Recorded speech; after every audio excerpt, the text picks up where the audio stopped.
Kingdom Ox citizens, we are back. Welcome back. New year, man. New year alert. This is going to be a good one. Kingdom Ox everywhere, all social media platforms. Today, we got somebody big in the building, man. We got an OG. I got an intro for him, so let's go. A Jacksonville living legend in Christian hip hop. Matter of fact, a Jacksonville living legend, period. He is the most consistent, uncompromising voice. This artist has spent years using the mic as a ministry and the booth as a battleground, from albums like Escaping Me and No Other Heroes to more reflective projects like Losing Daylight. His music always challenged both the church and the culture, whether he's questioning the industry on records like Don't Rap No More or delivering hard truth wrapped in faith. He has never chased trends. He chased purpose. Independent, unapologetic, and deeply rooted in scripture. His catalog isn't just music, it's discipleship over beats, representing Duval with Kingdom Vision. Make some noise for Mr. Godchaserz himself, Brinson. What's up, bro? Come on, man. Listen, everyone you do, it gets better. Everyone, look, listen, hey. I was listening. I was like, okay, let's see where he go. Amen. One day I want to be shocked when I'm gonna be at somebody's show and I hear my voice over somebody's intro. I will be like, yo, that's amazing. It's gonna get sent, bro. The amount of stuff we doing this year is rest assured this is going to get sampled. Okay, so no problem, yeah. No problem. Mm-hmm. I just want to hear it. I want to hear it because I've done a couple of these so far, and thank you, man, for like emailing me or texting me like, yo, man, this is really good, bro. So I appreciate that, bro. Oh yeah, so. One of my pet peeves for interviews is like if somebody interview me and they know nothing about me. I mean, Of course you do, because you know what I'm saying, we got history. Yeah. And but I also go and look at the interviewer's work. Yeah. You know, so I have to give my respect on that as well. Like I don't want to walk blindly in something and it be on some other stuff. We ain't no sabotage here, man. It's all love, bro. It's all love. Man, let's get it going, bro. I mean, man, just so many years of you doing ministry, bro. Like you doing Christian hip hop ministry. 20 years. That's 20 years. That's crazy, bro. Yep. Man, I saw the documentary, but I want to bring people who haven't seen the documentary. I want people to hear your story from the beginning, and then we're gonna just gonna ease in on up. You know what I'm saying? So, man, tell people about Brinson from the beginning, baby. Wow. Brinson. Growing up, Brinson. From the beginning. First, I want to say go watch Godchaserz, the documentary on Apple TV. But I'm gonna give them the short version so they can watch the documentary. From the beginning, I got introduced to the Christian hip hop at 4 years old. My mom introduced the first Christian rapper with a national deal, a gentleman named Stephen Wiley, and he had a song called Bible Break. Before that, my brothers was heavy into music, mixtape music, New York music. He was heavy into Run DMC, LL, like all of the pioneers, and he would bring his music home, and I would listen to it. So my mom wanted to combat with, you know, that type of music. So she went to you know, the Christian bookstore at that time and picked up Stephen Wiley cassette. And then on one side it was the song Bible Break, and on the other on side B was the instrumental to Bible Break. So I end up memorizing Bible Break at 4. And my mom was like over the youth ministry at the church we was at. So she was always throwing us up there for plays and things like that. So one, I believe it was a Easter service or something like that. You know, Easter service, all the kids got to show out. Yeah. So she threw on the instrumental and I started rocking Bible Break. And, you know, people was amazed because Bible Break it wasn't written how songs was written now. Like it was like straight. I think it was like 60 bars. and I memorized all of them. And me at 4 memorizing that, and people like, this kid is doing 60 bars. So Wow. word got around. Next thing you know, I'm at my grandma church. I'm at, I'm here, I'm there doing, these this Bible break because people are amazed. And I probably was doing that from like 4 to 7 years old, because people Gotcha. still was like, bring him back over here to do that. That was crazy. And so I didn't stay in Christian rap, like, most, not most people, but high school got Yeah. a I got a rap group, and we was doing stuff, and that lasted from high school to college. And during that time, I think right either while I was graduating, my senior year, while in the secular rap group.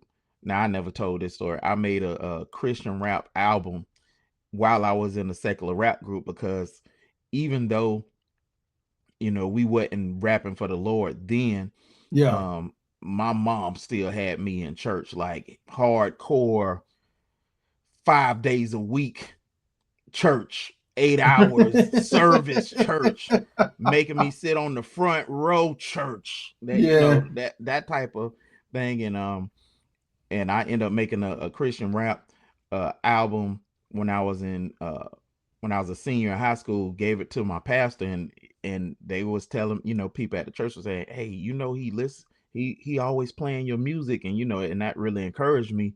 And Wow. so, but like I said, I was doing secular rap, and then got into, after high school, went to college, got into the battle rap circuit.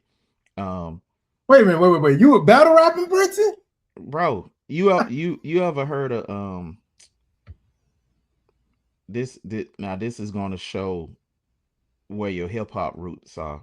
Okay. Do you remember when HBO had a battle rap league on there? It was called Blaze Battle, and I'm trying to think who got Blaze famous. battle. And this was in the 2000s? Yeah, Wow.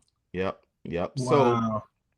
I didn't get on HBO. I lost to one dude before HBO. So I was beating people all the way up to this guy, and it was this guy. He was famous battle rapper. He was on 106 and Park. He was Carefree. Okay. He the guy who put me out. And I'm trying to think who got famous. It was a guy named Idea. Now he's underground rapper, white guy named Idea. He's the dude who won it. And he went on and made like a ton of records with like Loud Records and Oh, Ruckus. wow. So yeah, dude, I was deep in that in Nashville.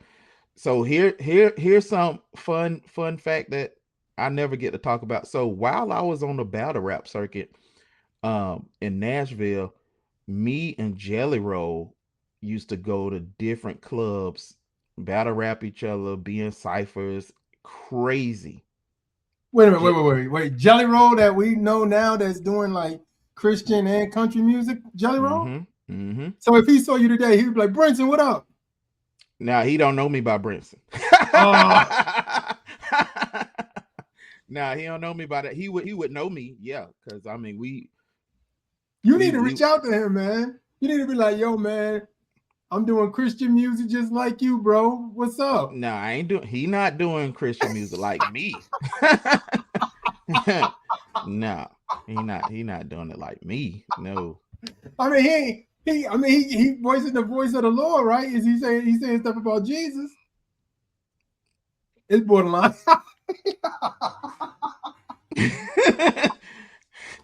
Hey, Don't rap no more. hey,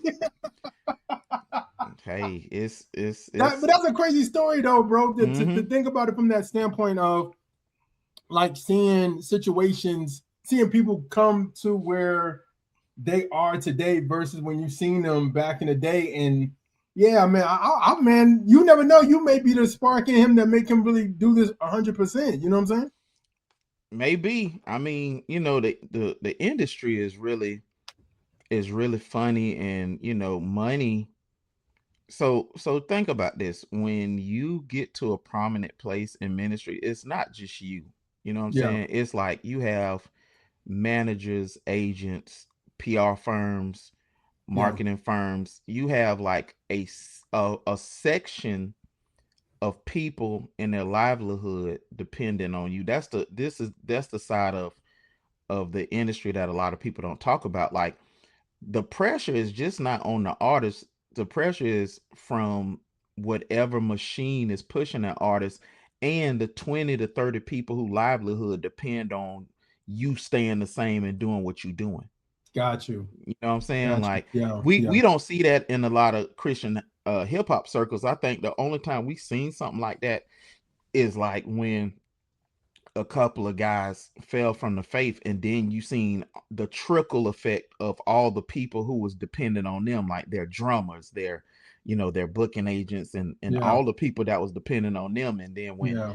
when the fall happened and they well start drying up, it get crazy because the pressure from the people whose mortgages depend on them Mhm. doing the right thing got shifted. It was a wild time.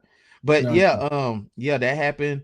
So, and I had an encounter with the Lord, a near death experience, and in college, and I told the Lord, I was like, if you let me live, I'm gonna throw down everything and serve you. And he kept his end of the bargain, and so I made it my life mission to keep mine and go hard for him with everything in me. So uh, from there Wow. to here, that's how we got here.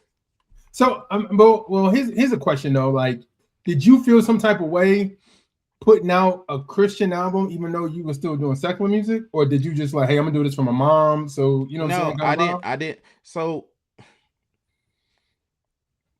one, thank God for the Christian hip hop community. Right Yeah. at that time, there was no community for me in Christian hip hop. Like, I Mm. actually thought it was just me and Stephen Wiley. Because And what year was this? What year was this? oh man, it was back before I even knew about anything Christian hip hop. Like, I Gotcha. wasn't I wasn't I wasn't tapped in or trying to tap in. Like, I was still doing, secular music at that time. So I didn't even dawn on me to even look for Christian hip hop. I was too tapped in to battle rap. I was tapped into Mm. Def Jam. I was tapped into Def Jam South. I was tapped into, what I'm saying, whoever was popping at that time, and me studying the business. And because when I was in college, I was studying my major, music business, and that's when I was in Yeah. Belmont. So my focus wasn't on if there was a community. My focus was on how can I learn as much how much industry could I learn to take over, wherever I am. You know what I'm saying? So Yeah. hmm Wow, that's interesting, bro. Like, just to know that, because I'm like, he's like, it's only me and Stephen Wiley, and I'm like, okay, you said Def Jam South, so that's like the 2000s. So I'm Yep. like, Yep. wow, so you really wasn't tapped in. It's so funny. No. It's so many people who like get into Christian hip hop and be like, yeah, it's just me, and it's like, do y'all do research or do you not, like, you just that zeal of just saying I released something, I released that music without even knowing it's a community. I remember D1 years ago, we had a conversation with him and he was saying kind of the same thing. He was like, and this was a couple years ago when he was like at Flavor Fest or something.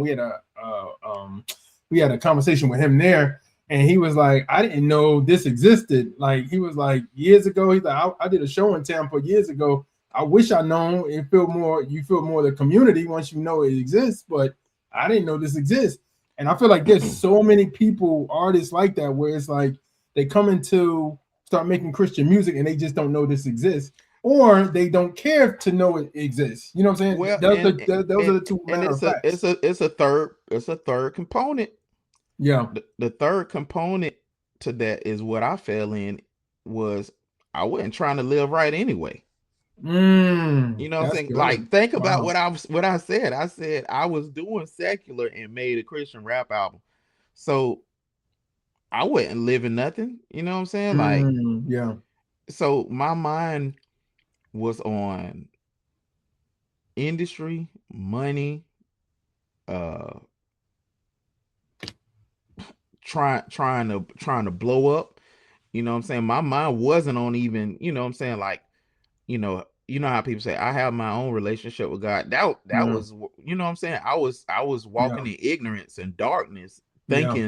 thinking I'm doing something right. You know what I'm saying? Like, Yeah. I was totally wrong because my heart wasn't in the right place. Even though I'm like, oh, I'm rapping for the Lord. He didn't care about that. But let me ask you a question real quick. If you would have, let's say you would have blown up. Let's say somebody like you would have blown up, but you would have blown up on the Christian side. How would have changed you? Like, what if that somebody heard that album and was like, I want to give you a deal? How would you have? Would you have been like, I'm stopping doing secular right there, or would you have been like, nah, I'm For a passing? deal, I would have stopped. Yeah, but it didn't matter if I Yeah, would have started. My heart wasn't in the right place because I would have just gotcha. been like, how much? You know what I'm saying? Yeah, So it wouldn't have been ministry for me. It would have been like music only, and what can I get out of it? You know what I'm saying? Like, yeah, I think some people don't see Christian rap as a calling or ministry. They just see it as, this is just something that I do and that I got a skill for. I don't look at it like that. I look at it like this is a part of, what God placed me on earth to do. mm, You know, this is something yeah, that God called me to do. This is a calling for me. This isn't like, dude, I got 13 albums, bro. I couldn't do that on my own strength. yeah, Like, I I'm a creative, but I'm not. I know I was getting the help of the Holy Spirit. Like, I could honestly, I can point out song after song that I was like, the Holy Spirit gave me that. The Holy Spirit gave me that hook. The Holy Spirit gave me every single word. mm, Like, it's a song. This is old song called "He Said He Loved Me." I think it's like one of my favorite songs of all time. And I was talking about how my mom flatlined and how mm, God brought her back to life after, flatlining for like 5 minutes. That song, I felt the Holy Spirit whisper that the entire song to me. mm. And I mean, in a matter of 3 minutes, I heard the whole song, and I was able to hit record and regurgitate word for word Wow. everything that I heard. And that has never happened to me before. So I can't be like, I'm dope. I'm gonna take the credit. I can't take the credit because most of the big things that have happened in my career, big concert, big bookings, stuff around the world, most of those I had nothing to do with. The Lord spoke to somebody. My name came up in the room that I had nothing to do with. And God placed my name on people's hearts. And Yeah, then it just happened, so I can't be up here like, I grind it out. Yeah, I do the natural, but all of the big dope stuff, it was the Lord. yeah, Yeah. yeah. Yeah. Man, that's amazing, bro. So okay, so what was it like when you first got into the space? Like once like leading up to escaping me, like what was it like realizing like, yo, this is a community? Because I mean, based off the documentary, like based off the documentary, you was like in prison ministry, you was really gung ho about reaching people with Ministry. the Yeah. ministry, yeah. Yeah. But then like did you like see that like once you decided to start rapping, did you realize like, oh, it's a community, let me involve myself in this community? Or was it like short steps for you to get into the community of Christian hip hop? So I'm a back up. So while I was in college, still doing secular music, battle rapping, I got a job at an independent label, a gospel label. It was called Pinnacle Entertainment, and they had this huge deal with Sony. and BMG. I don't know if you remember BMG, but it was like the I know conglomerate. BMG. Yeah, the conglomerate. So what I got hired to do, because they was like, this dude, they seen me grinding, and I had a meeting with the CEO, and he actually came to my apartment. He was like, I just wanted to see. He brought one of his security with him, Yeah. which was which is funny thinking about it, because I'm like, he probably thought, I was gonna rob him. He pulled up in his crazy ride, and he had a security with him, and he was like, I'm gonna tell you why I want to work with you. It wasn't your resume, it wasn't anything. He said, I came in here, I seen computers, I seen uh studio equipment. He said, but the thing was, I seen a fax machine and a scanner and a printer. He was like, I want to work with you because I see not just the music, I see the business acumen in you. And so I started working for them, and I was making like $70 an hour working for this, because I was over their internet TV promotion. So I was over all their marketing doing that. So it was, God had me to see the ins and out, not of the secular industry, but of the gospel industry and how they was moving. And I didn't pay attention to that. So I was killing it so much that the CEO put me over his Christian rap release. Right. So it was called Big Time, the Pinnacle Project. And it was a nationally distributed Christian rap album that I was over. And the first MC that I heard on there, and I never heard him before, was K9. So the dog. Yep. And I was like, this dude is crazy. So he was on there. I believe Sean Slaughter was on there. And it was a whole bunch of people who I don't even know where they at. But but I had to market that and all of this stuff. And then, like, after I got out of college and moved back to Jacksonville, that's when I rededicated my life to Christ. Yeah. But I told God, I was like, bump music. I said, I'm gonna throw it all down, because I felt at that time it was an idol. Yeah. So I said, I'm gonna put it all down, and I'm gonna rededicate my life to you, and I'm gonna go hard for the kingdom. You know what I'm saying? Then after that, got ordained, start doing prison ministry. Not that fast. It took years. So I was being discipled and all that. So people gonna be like, oh, see, he fresh off the altar, and they just giving out. You know what I'm saying? I know how people think. So, served under my pastor at the time faithfully. You know what I'm saying? And then, doing prison ministry every week, P farm prisons, maximum security prisons, death row prisons. Like, I fell in love with that, because it was like, I felt that was a place where God kind of like grew me up in ministry to see the needs of people, and how he could take men who been in like the roughest places, and some of these dudes, who was on death row, me getting a chance to talk to them, minister to them, be there with them, hear their stories, but hear their faith. Like, I know I'm gonna die, but I gave my life to Christ, and the days that I have numbered, they all belong to him. So they are in there spreading the gospel to other inmates with joy, knowing they about to die. You know what I'm saying? Knowing they're going and getting executed. You know what I'm saying? So just seeing that, and then coming out of them places and seeing how good we have it, just as people not incarcerated, and just being like, yo, God is moving in these places. And some people like, well, they gonna die anyway. I would give my life. No, they still got a choice. Some people was in there, they were like, bump God. You know what I'm saying? Like, they like they like bump God. We're gonna do this witchcraft behind these bars, and just a whole bunch of stuff. So yeah. so all of that, and then now going back to the question, I know I went like the Detroit before I got to No, it's Atlanta. good. It's good. It's good. So going back after the Pinnacle Project, and then years of doing prison ministry, the Lord was like, okay, pick up that music and now do it for me. Right. Mm. And it was years past.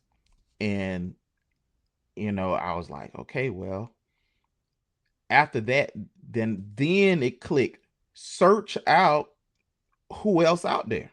Yeah. So the first place I went was CD Baby. Okay. So I found that, and I was purchasing. If it was Christian rap, I bought them people albums. Like I was buying every if they said something about Jesus, blah blah blah Jesus. If it was two Jesuses in a 16 bar, I bought the album. Yeah. So, and a lot of them, it was rough. I was like, oh Lord. And I was like, well, that's just a seed in their ministry, because I'm gonna never listen to this again. What made it so bad? Was the production bad, or was it like you name it? You name it. The mixing? Let's just go with album cover. Let's go with the album cover of, what I'm saying, a pigeon on top of a Cadillac with a cross by it. Let's just go there. Let's just go. Let's start there before we even go to the music. Yeah. And yes, mixing was horrid. Beats was, it was crazy, but they did it for the Lord. So I was like, hey, this is what I found out about music. Good, bad, or ugly, there's a market for everybody. You know what I'm saying? Like, facts. I'm sure some people be like, well, Brinson, you ain't all that. Okay, great. But you know what? There's a market, and there's people who love everything I do. Look, there are certain cities in this nation that Brinson is the number one dude in that city. Wow. Yeah. So anyway, let me throw that out CD there Baby. CD Baby. So after CD Baby, I found the Bus Shop. Thank God for the Bus Shop. Shout out the Bus wherever you are in North Carolina. The Bus Shop had more polished artists. Let's say that. And then, I used to buy CDs off of them too. Yeah. And then from the Bus Shop, I found Hip Hop Zone. And then after Hip Hop Zone, I found Holy Culture, which was good and bad at the same time. Holy Culture Forums. Yeah. My God. I used to be on some of them forums. I remember seeing you on those message boards. I used to go to war with cats on there, dude. Like that was during what I call the Pharisee era of Christian hip hop. Well, honestly, it was a mixture of both. It was a mixture of, it was like, not on that board. No, but on well, maybe I'm mixing it up with Sphere of Hip Hop, because Sphere of Hip Hop was more like. Thank God for Sphere of Hip Hop. They went another way. You know what I'm saying? It was more the boom bap crowd. Holy Coach. But I'm gonna tell you what was good about Holy Coach and going to war with a lot of cats and dudes doing theology. It made me really not just dig in my Bible, but really solidify what I believe, you know what I'm saying, and how I believe and things like that, because dudes was challenging a lot of things, you know what I'm saying, that I've seen, you know what I'm saying. So it really made me dig and be like, nah, dog, you don't understand this because you don't even think the Holy Spirit can move in this time. So how can you fully understand something? Like, dog, all right, come on, man. And we can't have this conversation. Yeah, because I was on the Sphere of Hip Hop. I was on the Union. You know who? The Union. Yeah, I was on the Union. I was on the Union message board. I was on a couple message boards, and this is before I even got with Track Stars. I was just so tapped in this was like I was so tapped in, man, that yeah, I was on those message boards battling people, getting killed. I mean, 'cause at that time I was rapping, I was making mixtapes and stuff. So like, and then people would be like, yo, you know, this is when like Up Rock was doing their thing as well, and they would be like, yo, New Breed is dropping, which is one of my favorite rap groups in Christian hip hop and rap So groups. Period. that's Reddit. I think that's Reddit Rider's favorite rap group as well. Yeah, Macho, and what's the girl name? Oh my gosh, Elsie.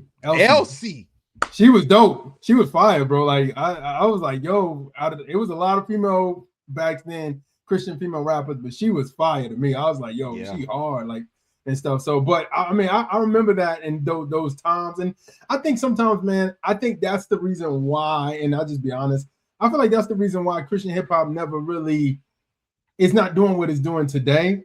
Because I feel like more today, the younger generation is more unified than our generation. I think our generation was on that so hard, like, why are these guys battling these guys? Why are they doing this? Why are they doing this? Isn't, you know what I mean? And honestly, I believe, yes, I agree with you, bro. I agree with you 100%, because how can two walk together unless they agree, right? Yeah. And then how can a house divided stand? We had a divided house. Yeah.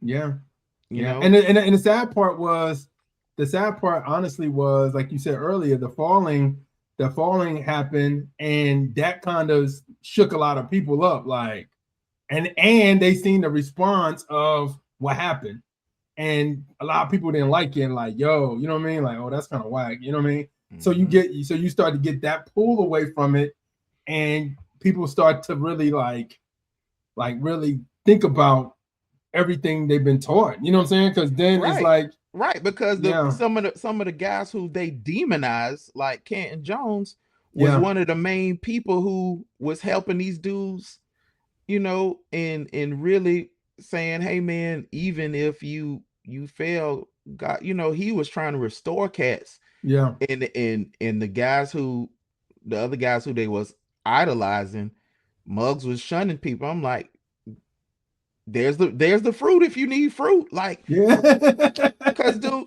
some of these dudes who used to be on that Pharisee tip, dude, they family hated them. Yeah. Like, you got all this word, and nobody likes you. Where is the love? Like, yes, you got the letter. You know what? You might be right. Yeah. Now what? What do you win with your unloving self? You ain't love nobody.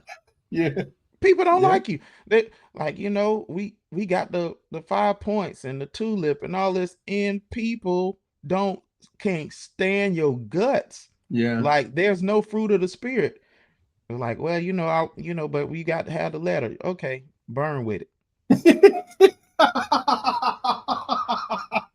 Dang.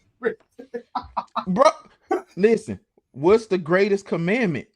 Love your enemies, but love your neighbor. Love your neighbor. Like, Jesus had so many issues with the Pharisees, but he loved the people. He was like, y'all moving the goalposts, so they can revere you. You ain't even teaching them about the love of God. Like, you know. But that was a time, I would say also too.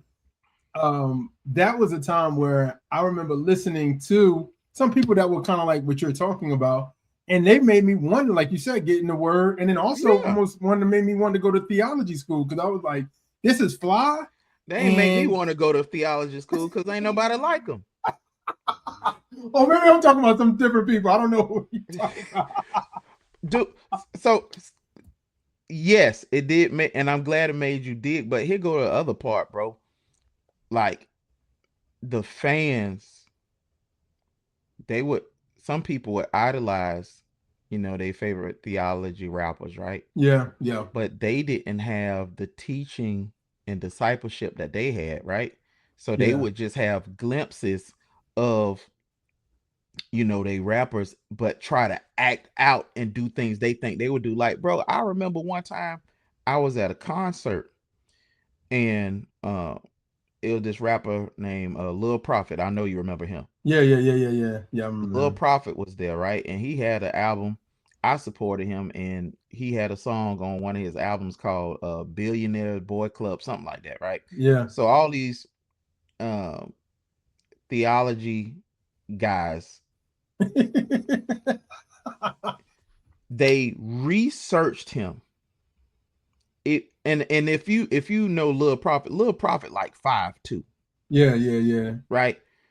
And they researched him. They found out he was gonna be in town in Jacksonville. 11 dudes pulled up on him. Oh man. Dudes 6'2", 6'3", you know what I'm saying? I'm in the back, talking to this was at I ain't even gonna name the church because they're gonna be like, why you say that? It was at one of the mega churches in town, and they pulled up on Lil Prophet like they wanted to fight him. That's crazy. So I'm in the back. They come get me. I got that. I'm ready in me. Soon as I thought you said you got something else. I was about to say, oh, okay. Oh, that too. But I ain't even talking about that. So I run out there. They had my man upset. He was like, Brinson, I ain't come to your city for the theology police. And for me, when people come to Jacksonville, I always think when you're here, I try to do my best to take care of people. You know what I'm saying? Even I don't have to bring you in, but I have to make sure when you're here, I do my best to take care of you. Got you know what I'm saying? Got you. So when I got in the place, I was like, well, tell them dudes to ask me. Tell them to come up on me. Because they shouldn't do a guess like that. Do it to me. Act like I believe whatever he believed. Like, well, but these were dudes from your city. These are dudes, Jacksonville theology rappers. Man, so here go the thing, bro. From that era, a lot of those guys ain't even serving God no more. Oh yeah, man. And that's the sad part. They're not even in the faith. And you know what I'm saying? And we praying they come back, but yeah, dudes did so much damage during that time. Like, it's still people to this day from that era that don't want nothing to do with church because of how they got treated because they said one thing off. Yeah. And then the police came in, you know what I'm saying, told them they was going to hell or something, you know what I'm saying? It was like, you're a heretic. Yeah. Like, no, he not. Yeah. But I digress on that. I think I spent too much time talking about the Pharisee era. No, but that's actually pretty good because I'm thinking about Jacksonville. And, of course, the first person I think about at times, because I've been listening to Christian hip hop so long, was Pettidee. And then like Camp Quest and those type of guys.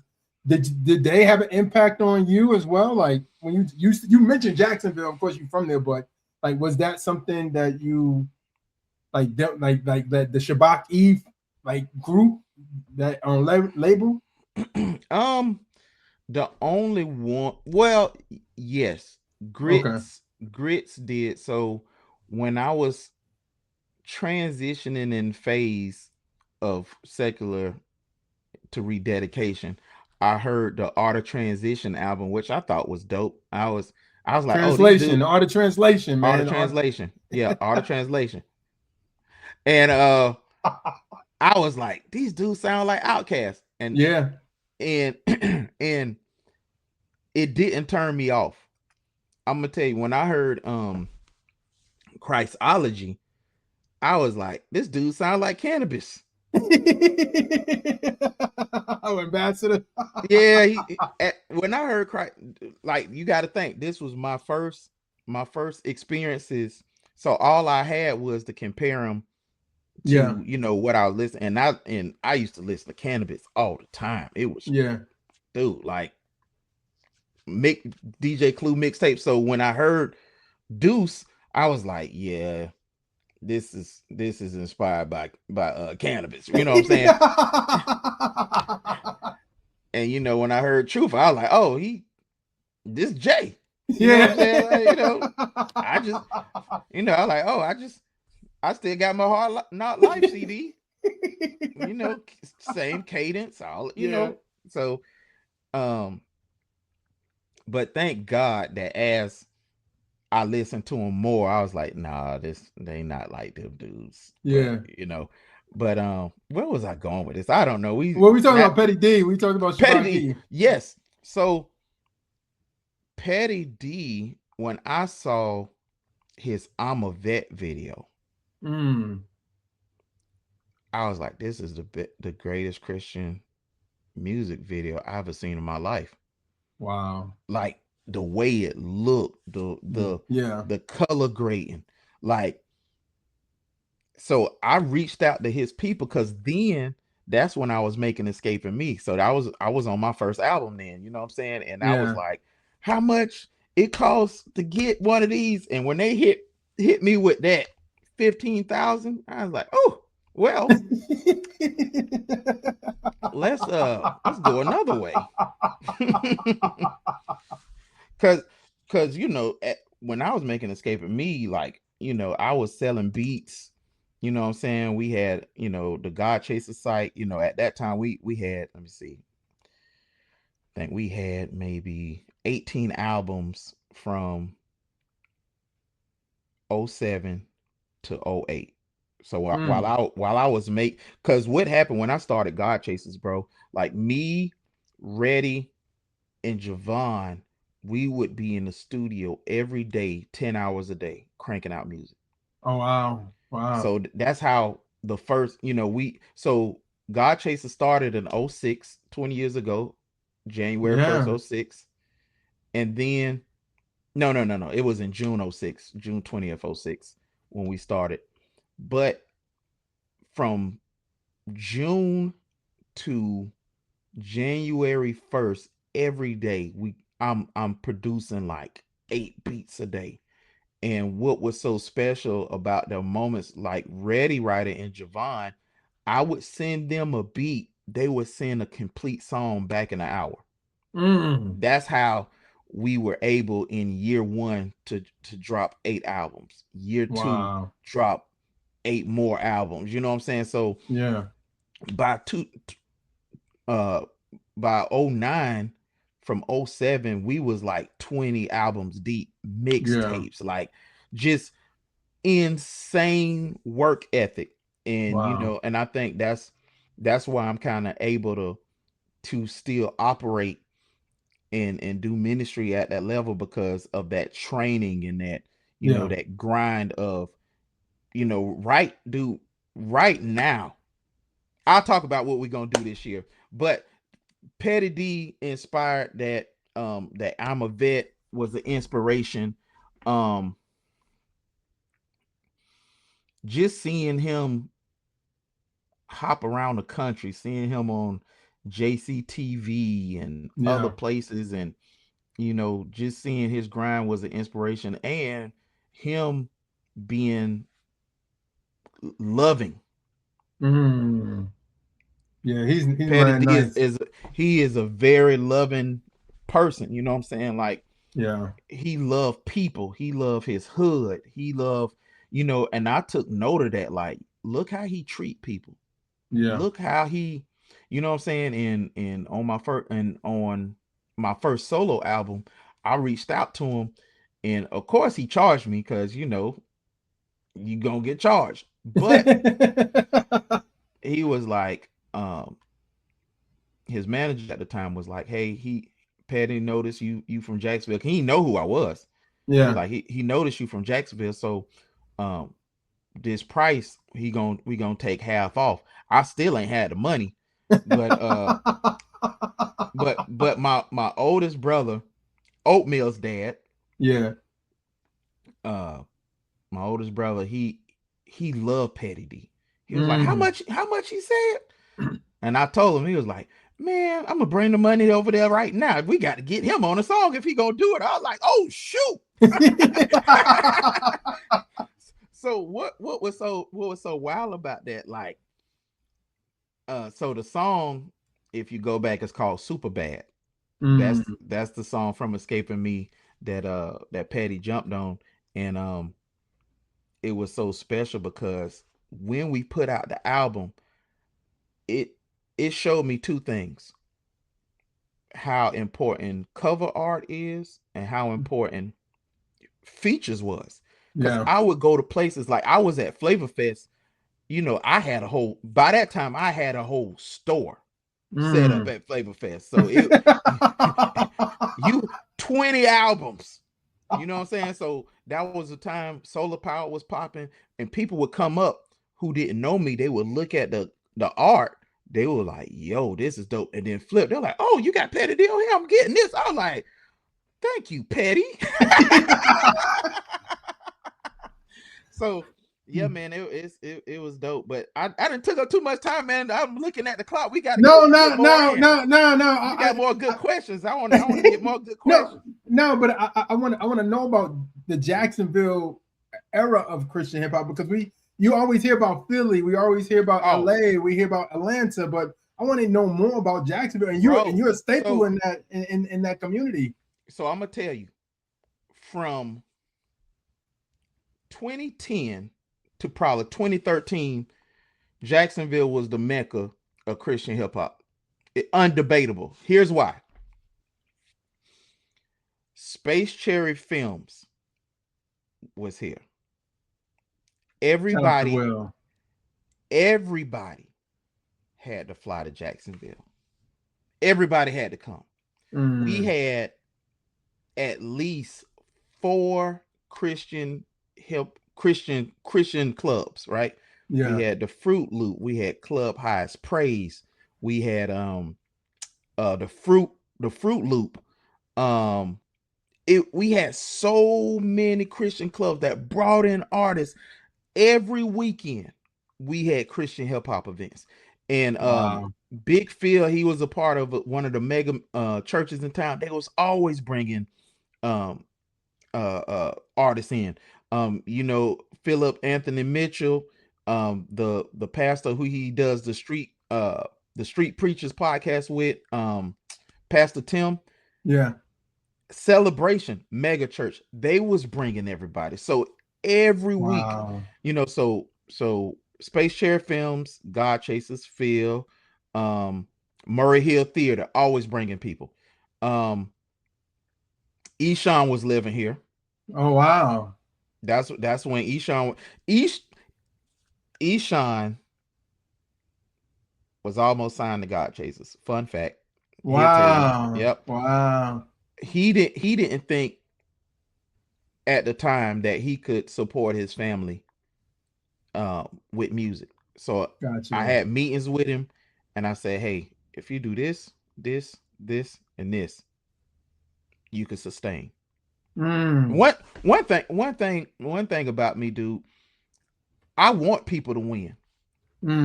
I do. You do. I want people to win. Like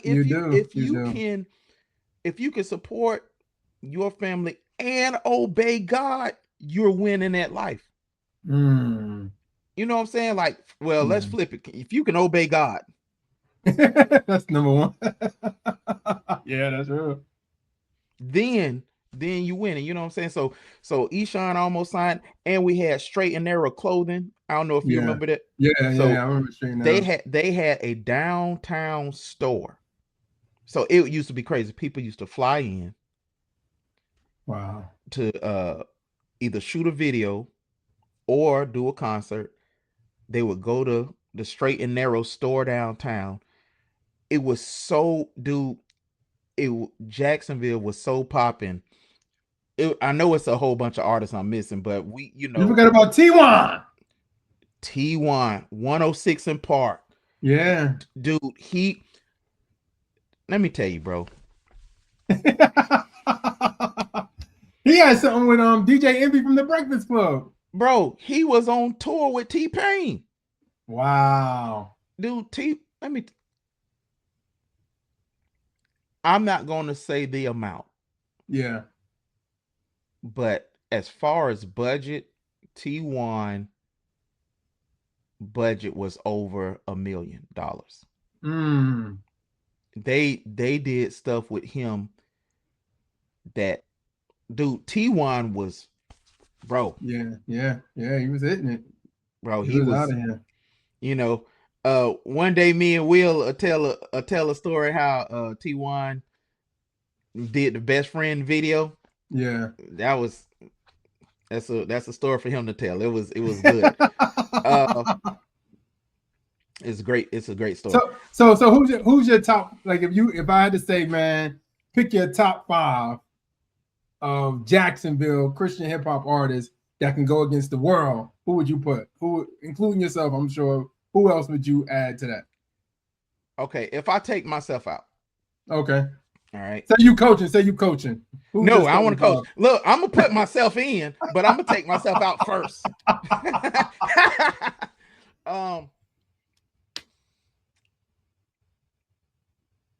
Phil.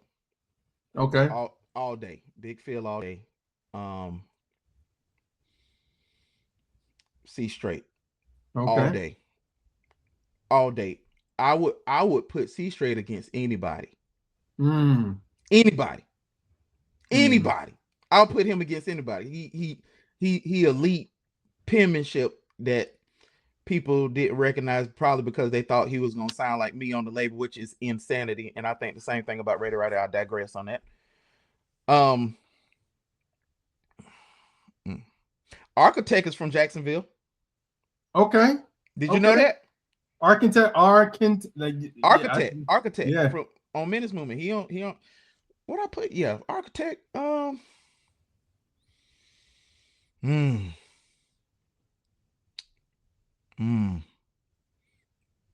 T1 is a great artist. I ain't gonna. I can't. I can't front on him, dude, because he had his. It's not just his pen, right?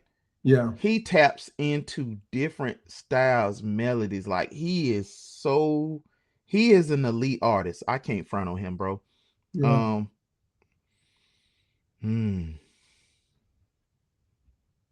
I'm on 4.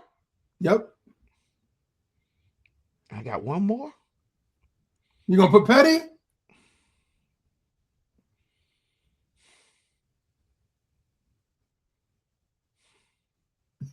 Because we got Grits, you know what I'm saying? Like, but I thought Grits was from Nashville. I thought they was from the Tennessee. Half of Grits is from Nashville. Okay. Coffee is from Nashville. So Bonafide is from Jacksonville? I think I got to switch. Okay. One of them from Jacksonville. One of them Duval all day. Got you. Oh man. This is I didn't know that. That's a great question that just knocked me out the park, bro.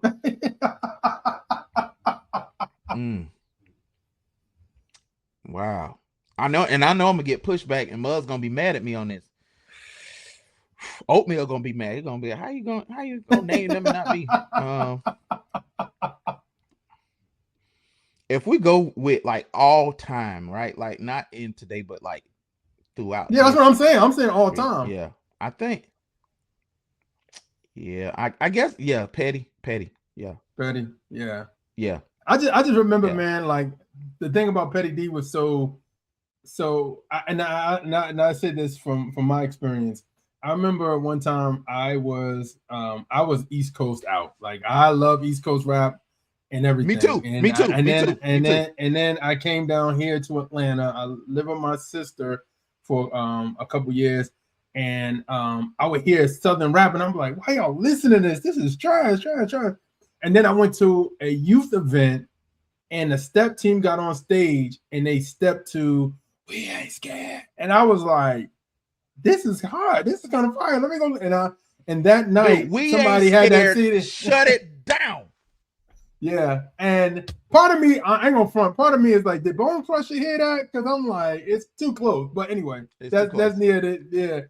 But I heard Still Alive that night. I listened to it and I was like, this dude is nice. Like, this is fire. Like, I mean, and that really, broke me down to the point where I could be like, I can appreciate Southern hip hop. You know what I'm saying? Because at that time I didn't really like. I heard Grits prior. I didn't really like their stuff because I was East Coast out. But then when the Art of Translation happened, I was more open to that. And then also I started hearing Pettidee was doing beats for them as well. So I was like, yo, and then that made me respect the South. I mean, I always have respect for like mainstream, of course, Outkast and all these other people. But like, but for when it came to Christian hip hop, I was just so East Coast out. Like I was into at the time, I was into the Cross Movement, Ambassador, and this is like early, so I'm listening to like R. Swift, R. Swift, and all these and all these different people with him and Street Sweepers. But when I really like digged into Pettidee, I became a fan for him. Like I was like, yo, he dope, bro. He brought that bed, no wed. Yeah, he brought that crunk energy even before crunk was like a thing, you know what I mean, in mainstream. Honestly, like this is like his first album came out in 99, like Still Alive was like 99, 99, 2000. So to hear that, like he was getting it in, man. And shout out to him, man. Shout out to Petty, man. Great man of God. He just lost his brother too, man. So man, praying for him and so I gotta go back to my list, bro. I'm sorry. I'm taking Architect out, and I'm putting half of Grits in because, bro, you can't, not like, bro. Come on, man. They platinum artists. Yeah. I mean, just My Life Be Like it's a multi-platinum. Like I don't know on its own, but yeah. You speaking of East Coast, bro. I remember having a conversation with somebody, and I was talking about the on Toby Mac on there, right? And I was like, man, Grits murdered Toby Mac. And then somebody was like, well, who would you rather be? I was like, dang. Toby Mac didn't have a lot of bars on that. He had like 8 bars or maybe. But he Toby Mac, bro. Yeah. Still going strong, dude. Like Winterfest, bro. Like, yeah. All right, man. So real quick, I was just like you, bro. Yeah. East Coast out. Yeah. That's all, dude. I was probably the biggest Wu-Tang head, like. Oh, wow. Yeah. Like for me, I was more Biggie. Like Biggie was my favorite rapper of all time. So of course, when I heard BBJ, I was like, "Oh, thank you, Jesus." I was listening to BBJ. Who was my favorite rapper then? I think back then, my favorite rappers rotated from Busta Rhymes, Inspect the Deck, and Sticky Fingers. Okay, that's eclectic. That's an eclectic mix, but okay. yeah, because I liked it like. You like the raw and animated. Yeah. Not just that, but dude, who was gonna out rap Inspect the Deck? Who? Yeah. Like, yeah. But I mean, when I say animated, I'm thinking of the Busta, and you said Sticky. Oh yeah. Oh, but he could rap. Yeah. He could rap. Oh yeah. I'm not even talking about his animated stuff. I'm talking about just him rapping. Yeah. Like flip mode what is it? Flip mode meets Death Squad, something like that. Them old songs, Anywho, back to Jesus stuff. Okay, so I mean, I don't want to. We had a good conversation, bro. This is a good conversation. Keep it going. So. I'm good. Okay, if you're good. I'm good. Okay, so Escaping Me. So we're there. What was the feel like once it dropped, man? Once Escaping Me, I know you had Solar Power and you had some other stuff, but like once Escaping Me hit, what was it like in the streets of Jacksonville and even in the Christian hip hop community? That's, bro. Thank you for being a great interviewer. Okay. No, because that's a great question.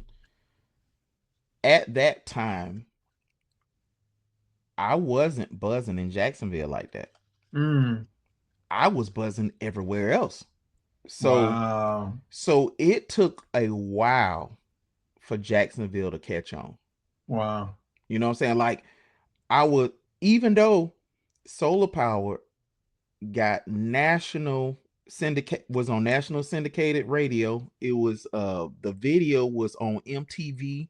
It was Oh on wow. BT. Bro, God, let me tell you, bro.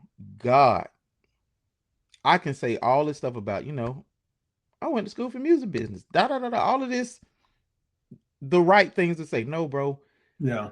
God was putting that song in so many places. Wow. Like, dude, I got so many placements with the music video. Like, it was insane. And then, bro, I jumped on the road and ain't come off of it. You know what I'm saying? And so Wow. between 2008 and 2009, like, I was everywhere, bro. Like, every weekend, gone on planes, just places I ain't never been. You know what I'm Yeah. saying? Like, just people was like, we heard this song, we want you to come, da da da. And because I spent so much time in ministry and prison ministries, and um I knew how to conduct myself with pastors and with people in leadership, and just Yeah. to honor them, and just be like, if I go to a youth service, I'm talking to the youth pastor like, well, what are you, is there a series that you want? Is there something that Yeah. you're infusing in the kids? Because what I want to do, I'm coming in to back up what you're already saying. and Mm. and the kids might be like, oh, here comes rapper guy, we want to hang with him. No, I'm going to redirect them to the youth pastor, like, this is the guy who is with you every week, who love you every Yeah. time when your life get in shambles. You go to them, you go to God and go to them, and you trust the voices that God has given you. So you know so then around 09, 010, 09, 010, 09 and 2010, um everybody catch on. Phil was like, hey man, I ain't know. Mm. He said he was, I forgot what city he was in. He was like, as soon as he said Jacksonville, everybody was like, oh shoot, Brinson? And he was like, what is even happening? But he know I've been out. God been, I boom boom, West Coast, East Coast, Midwest. I'm Texas. I'm everywhere. You know what I'm Yeah. saying? And You performed in the documentary. You performed at Fred Price Church. yeah, Crenshaw. Yeah, Yeah. yeah. That's the song He Said He Loved Me, the one about my mom. Yeah. That's Yeah. yeah. Dude, I'm gonna tell it. So that was when Don't Rap No More was popping. Mm. So Fred Price, he loved that song. Fred Price Jr., Wow. not Fred Fred Price Price, Jr. Fred Price Yeah. Jr. Yeah. He loved that song, and we've been in contact, you know what I'm saying? And they used to bring K9 out there like every week, but he used to tell them, y'all need to get Brinson, y'all need to get Brinson. So they start tapping in. And when I went to that service, they had a healing service that morning. And before he called me on stage, bro, I felt the power of God just pour on me, and it felt like hot lava. And the Mm. guy next to me, his name Big Earl, he used to run the label. He put out Young Chosen and a whole bunch of other people on West Coast. Yeah. He looked at me, he was like, do you feel that? And I was like, thank you, God, I am not crazy. And when I Mm. went up after they did the healing service, Fred Price Jr. brought me up, and he was like, you about to do, he said, it's about to be Don't Rap No More. And I shook my head. I was like, no, not after that, because the That. song the Yeah. song is about healing. Yeah.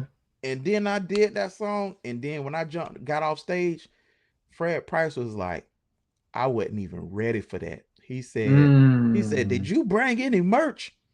I said, I brought the store.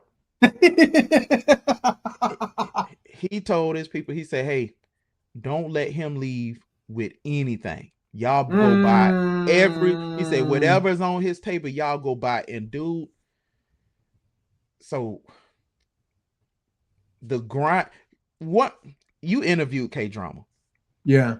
One thing that I respect about K Drama is his grind, and to live off of what you're doing, Yeah. and to have somebody say go buy everything, bro, that is so huge, because you know what I'm Wow. saying, you Yeah. just like everybody, your light bill come every, and we believe in God just like everybody else. You know what I'm saying? Yeah. Like Yeah. That's it's real. it's it's That's trusting real. God. You know what I'm saying? Yeah. And even with your interview with Will, he was like, people not hungry enough because they won't step out in faith. And dude, he was right. Yeah. When you step out and you really have to put a demand and trust God and say, God, I believe you called me to this, and I believe I'm obeying you, so I'm stepping out and Hmm. really have to depend on God and not people. God Yeah. show up every single time. Every single Wow. time. Every single time. Wow. Wow. I don't even know how Amen. we got here, but we here. No, I mean, because I said you was talking about you was everywhere, and I Oh said you yeah. was even in West Coast, and I said that you went to Praise Church, and Yeah, I so remember so that. so Yeah. now remember. So to go back to your question, it really, Jacksonville ain't really know until almost Don't Rap No More. When Don't Rap No More hit, that's when everybody was like, oh, it's something happening that we haven't really been noticing. Yeah. You know what I'm saying? What did Don't Rap No More do, one, for you personally, and why did you write that, one, and then two, how was it received in the community? Because I know some people was like yay, and some people was like, oh word. I mean, enough time has passed. I'll tell you exactly how it happened. So one of the artists who used to be on the label left the label. Mm, No, we departed. He didn't leave. It was a mutual, you can't do that here. got you. And it was over theology stuff, you know what I'm saying? Yeah. And um he wanted to go at preachers. I was like, we not gonna go at preachers on Mm, this label. We're yeah. not gonna, if they wrong, that ain't not, it's not this label's job to call them out. This label is to to point the lost to the cross and strengthen the found. Mm, We here to yeah. strengthen the people who is in the body, and to find the lost sheep to bring them to the Yeah. body, right? But from his perspective, that was he like using that what you just said was like, well, we gotta protect the sheep from the people I'm about to talk about.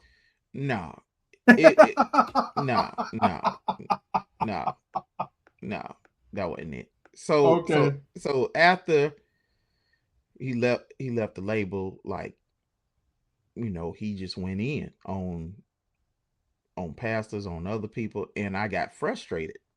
Yeah. And I heard a beat, I hit record and freestyled the entire song. Mm, So when I heard the beat, the first thing that came out my mouth, if you ain't trying to win souls, put the mic down, don't rap no more. yeah. And I just repeated it. I like, that's the hook. And then I hit stop. I ran it back, let the hook play, and then hit record. Because if you listen to Don't Rap No More, the pace that I'm rapping, you could tell it's a freestyle. 2010, I'm going in. You know what I'm saying? Like, Yeah, yeah, yeah, yeah, yeah, yeah. new song, da da da da.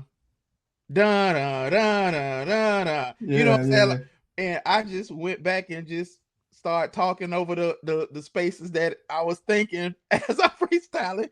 You know what yeah. I'm saying? So that, yeah, it came out of frustration and being received from the industry. Like, I remember the first. This is how I knew it was gonna skyrocket. I Yeah. was in Tallahassee. I did a tour with, it was me, Dre Murray, this guy named DJ Rain from Tallahassee, and was it Rama Soul? It could have been Rama Soul. So we did like a three city thing. Yeah. And we went to Tallahassee, and Dre Murray was by the stage, and I said, hey man, let and you know, me and him did some West Coast tours together, so we got kind of close, you know what I'm saying? Yeah. And Dre a good dude, and I said, hey, I'm about to do this song I've been working on. Let's see how it go. Like, it wasn't mixed or master. I said, I'm gonna just do it because Yeah. you know Yeah. I Yeah. thought it was dope. And dude, when the hook, when I did the hook, everybody in the concert went crazy. The DJ ran on stage and cut off the beat. Mm. Ran on stage, snatched the mic out my hand, and started jumping up and down, saying, "Did y'all hear what he just said?" Like, people would, like, Muggs was going crazy, and I've never had that type of reaction so far Wow. to a Yeah. song. And he was like, "We got to do that again." And then after I did it, they was like, "You got to do it again." Wow. So I left that tour like, let me hurry up Put this out. and then I sent it to DJ Wade O. Yeah. The beat that it was, they had another beat. Yeah. Wade called me, was like, "This is crazy." He was like, "I'm gonna play it today." I was like, "Dog, it ain't mixed." He said, "I don't care. I'm playing it Wow. today." He said, "I'm Wow. breaking this record." So Wow. got another beat, and then it just exploded, bro. And that song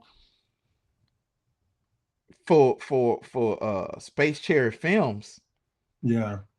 rappers who didn't want to tell me the song was dope, Mm. they called Will and was like, "We want a video like that." Will got so much business from that one song. And another thing it did, that the music video, it kind of brought together all the Jacksonville artists. Yeah, I E, seen that in the e, video. Yeah. Eshawn was still new to Jacksonville. So I invited him. I said, "Hey, come out here, meet all these people." Jay from Straight and Narrow, Phil, whole bunch of people was at C Straight, was there, like, everybody was there, and it was like a moment that brought the city together to Yeah. do other things. Yeah. So that song did a lot, bro. And a lot of, I remember some guys out of St. Louis, they heard it, they was like, "Oh, you just rebuking the community?" I was like, "That wasn't no rebuke. That was me saying," I said, "Is it about souls or not? Like, y'all claim it is until somebody actually be like, let's do it for Jesus." Yeah. Yeah. You know, but That's funny. yeah, it was crazy, bro. I want to ask you this story real quick. Did you? I think you told me this. I want. Did Flo Rida hear your stuff and like holler Mm-hmm. at you? Mm-hmm. Wow. He was going to a church in Miami that I used to go to and do concerts at all the time. Yeah. And the pastor showed him "Don't Rap No More." And he went to the studio, and he had a label at that time. I forgot what the label name was. And they watched "Don't Rap No More" on repeat for about an hour. Wow. So he went back to the pastor. He was like, "Can you call him?" So he got me. He was like, "Hey man, it's Flo." I'm like, "Flo who?" "Flo Rida." He was like, and he just was telling me how much he loved the song and how much it ministered to him. And he was like, "Man, we've been listening to you."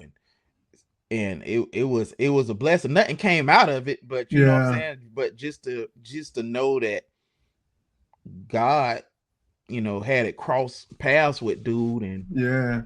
You know, that. but you know what's funny though is I always think these mainstream artists listen to the Oh yeah. community, man. Yeah. Because I remember one time Rick Ross was on the red carpet and he shouted out Pettidee. Yeah. I saw that. I saw that same Yeah, interview. Yeah. yeah, yeah. And I'm like, these people know these people. Like they know this exists. So now it's probably like they're probably looking at it like, oh snap. You know what I mean? I mean, of course now, but they know of the OGs and people who've been doing this for quite some time. You know what I mean? This is what I learned in secular industry, bro. Everybody is tapped in about God Mm, because they see their success as a blessing, and they know that it wasn't just them. They know what's right, yeah, yeah, but they choosing not to do it. Like, bro, like think about when Mace left Bad Boy.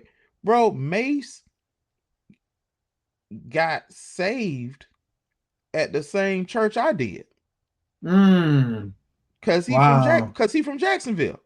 Wow. You know what I'm saying? Like he knew. And that, and he was so doing secular, he was the first dude that I ever seen that was like bump rap. I'm gonna give my life to God. I read dude book. I Yeah, was I had his like, book too. it was crazy. Like it was crazy to see at the time doing secular music, seeing somebody who was at the place I was striving to go to say, nope, Jesus. Wow. And you know, even though he went back and whatever his life happened, it don't matter. To see that one action, and you know, it affected me, bro. Like, you know what I'm saying? So it's the people in the secular arena, bro. Them people got pastors. Them people got churches that they tithe to. They are just in situations that they probably ain't strong enough to get out of. But I would say two things. One thing is, with Mace, I think people don't take this into mind. Mace was at the top peak. He was at his peak when that happened. Like it wasn't like 3 albums later he fell off and I'm gonna go to G. No, he was like that guy. Like people talk about Jay-Z and all that. Like Mace album, he was bigger than him. He was bigger than him. He was. And at that height, I remember that interview on Funkmaster Flex. Like, yo, I'm done. I'm about to. Everybody was like, you done what? Like it was crazy. But going back to what you said earlier, that sometimes grieves me is because I'm like, how do you have pastors in your corner? Are they telling you the truth about what you're doing, or like are they just letting you get money from you and just sit back and just letting you do you? So you gotta think about this key thing about pastors, right? Some plant, some water. Yeah. But God get an increase. Yeah. They could be telling these people right, but dude, you can't serve God and money. Yeah. Yeah. If money got your heart, you can have the right intentions about serving God, and your heart is so wrapped up into fame and how hard you had to work to get here and all bro, think about the sacrifices you've made for track stars. Right? Yeah. Think about the years and the sweat equity that you put in for track stars, right? Yeah. Now, think, what if you was making $500,000 every year on track stars, and you comfortable in your life, you love God, but you stuck and you don't know how to get out of it. You know what I'm saying? Like, I think people want to do right. Like, dude, Master P talk about God all the time. Yeah. Yeah. You know what else he talk about? Money. Business, money. Yeah. How hard he had to work to get out the dude. It's a narrow road, bro. Yeah. You know, we have to look at it in a compassionate lens of, maybe they didn't have the type of people who discipled us disciple them. Yeah. Maybe but I mean, to me, honestly, and sometimes you I would say serving in ministry has blessed me for years when I was doing youth ministry and serving with them. And did I have my faults? Yes, I had my mess at the time. Yep. But at the same time, I can go to those people. I even have to go to my main pastor. I can go to the pastor I was serving under, and he'd be like, okay, Jeremiah, you need to do this. You need to stop this. You need to, you know what I mean? But if I ever became a pastor, I couldn't see somebody come to my church and they want me to disciple them. And I'm not saying take it step by step, like you got saved and you still trying to figure this out. I'm talking about you in that mug for 2-3 years and you still making almost poem rap and you going to church and giving it. I'm like, Nobody's saying nothing. Like it just, dude. Even if they say something, these people gonna justify it. You got to think for a man or a woman to make a decision, they've yeah. already went through these steps to justify this stuff in their heart. Mm, They already went through these steps. Yeah, I'm doing that, but I ain't hurting nobody. I can help other people. They've already Satan has already convinced them. And mm, and you got to think, you Jeremiah is walking in the light of Christ. yeah. They still in darkness, bro. Mm, Dude, think about how many. Now, when I was in Nashville doing secular rap, right? I would still go to church, but the day before I was in the strip club. yeah. Go Yeah. to church, yell out amen, give my tithe, still in the strip club. Wow. I dude, check this out. I was in the strip clubs in Nashville 3 times a week. In the documentary, that made me laugh in the documentary. I was in the strip club 3 times a week and then Bro, go to the club, regular club, once a week. I go battle rap. I get with my fraternity brothers because I was broke and they had money and they would just hand me like $200 a night and I would spend 20 of it and keep the rest of it.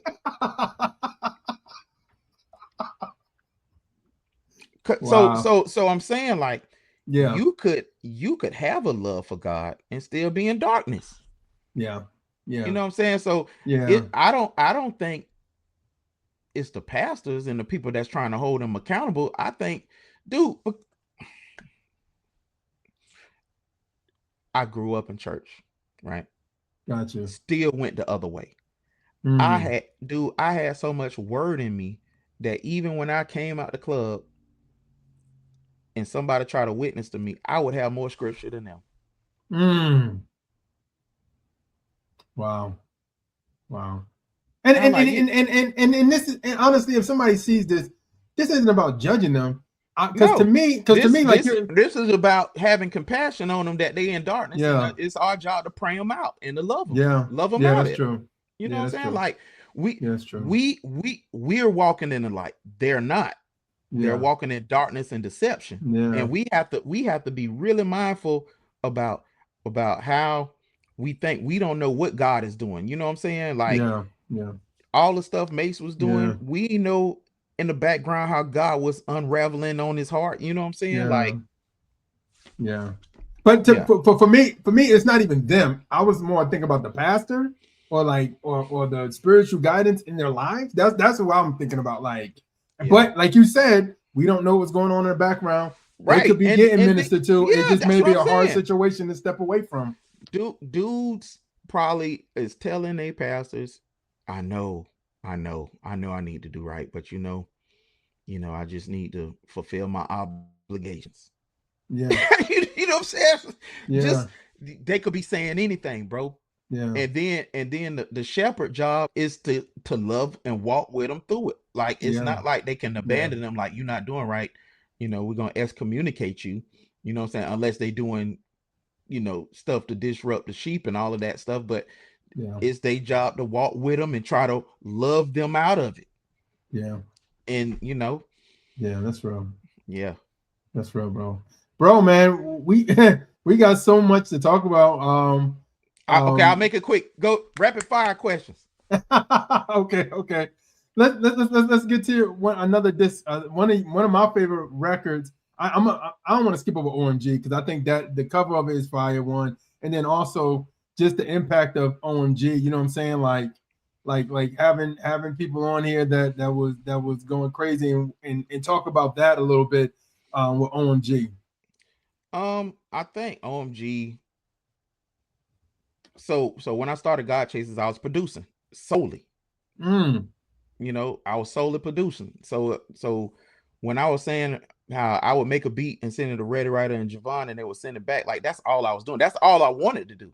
I didn't see myself as an artist at that time because wow. before I dropped it and was like, I just want to preach. I just want to do ministry. You know what I'm Yeah. saying? And then when God told me to pick it up, in my mind, I was thinking, oh, he just want me to produce because all these beats that I got from CD Baby was horrible.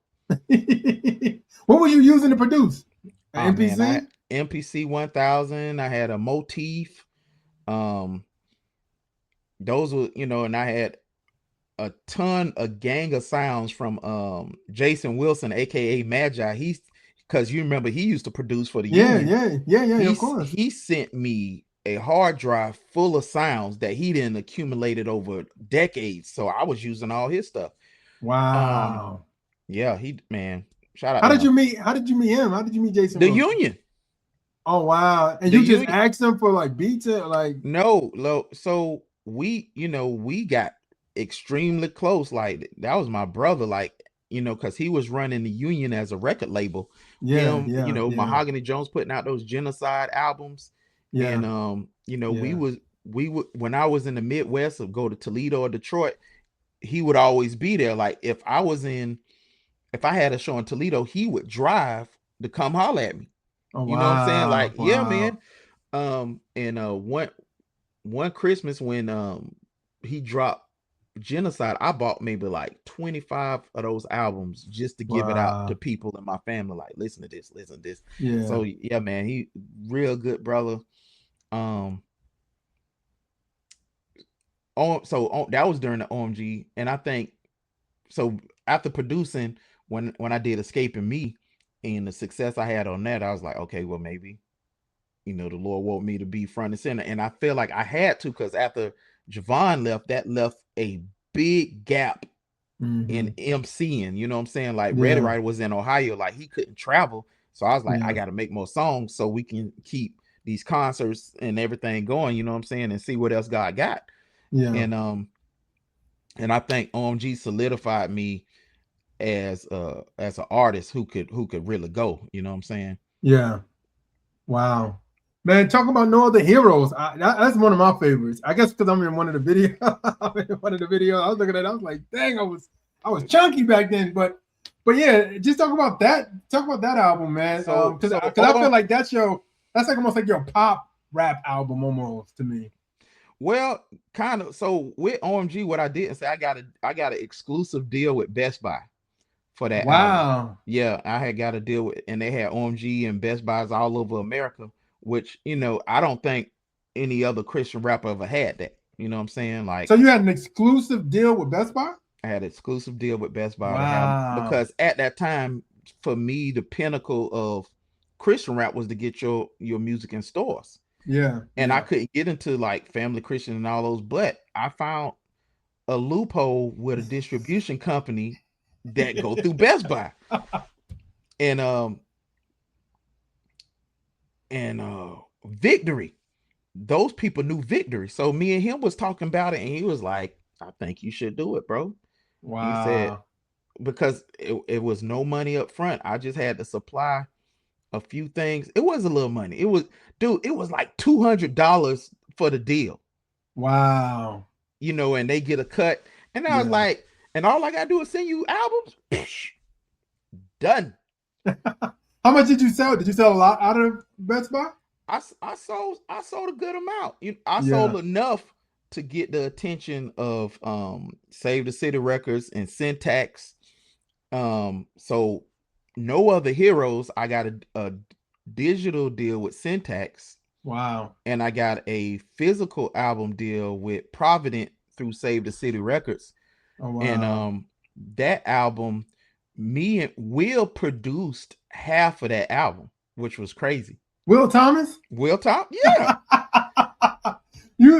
By that time he was doing film, he was like, man, I was done with production. Or he just had beats left over. Yes, but on his way out, he had a gang of beats nobody had. You know what I'm saying? So and that on that song, that was when Tebow was big, and I did that song Tebowing. Yeah. And that popped and got me on ESPN. Was you the first Christian rapper on ESPN? Like music wise, of your knowledge, do you know? Because back then, I mean, because you got to think about that. Back then, I remember. I'm sure they use Grits. I'm sure they use Grits. Got you. I'm sure Uwa was on there. Like, got you. Because the South used to like broadcast about like everything that mainstream did for Christian hip hop. It was an article about, and I used to be on that. The South. That's how Trackstarz got popping because we got our line for line segment on the South. But I remember that. And I was like, "Yo, Brinson got on First Take because yeah. It was crazy, bro. It was, and super quick story. The Lord told me to do it. Right. Remember in the beginning of the interview, I was like, the biggest stuff, the Lord. It was the Lord. And I was on a plane flying to Denver, and I haven't done it. And I heard the Lord say, I told you to do it. If you don't, I'm going to just give it to somebody else. And before that plane landed, that song was done. Wow. So when I got back to Jacksonville, that's after Tebow did that big thing, that big comeback from Denver and he was playing for Denver. It was somebody they played at Mile High, and he ended up doing a comeback and beat them. Yeah. And so as soon as I recorded it, I didn't have any money to mix and master it. I sent it to D-Mob. D-Mob did it for me for free. Wow. And as soon as he did it, I sent out an e-blast. And I think at that time we had about 30,000 people on our e-blast that I've accumulated from shows and things like that. Yeah. And then I get a email 5 a.m. from what is his name? Oh my goodness. One of the reporters, that he was like, we're going to use this today. Just so you know, this is going in because this Tebow thing. And then 2 weeks after it was about 5 other artists, Christian and all, dropped the Tebow song. Wow. But I dropped it that day. Like I did an overnight delivery package, everything, and then went on No Other Heroes to be distributed, and that did something for it as well. So No Other Heroes, that's one of my favorite albums as well. You know what I'm saying? Yeah. Yeah, man. Yeah, wow, Brinson. That's amazing, bro. Man, I don't know I can. It's so much, bro. Look, I'm answering quicker, so hit me with them. Okay.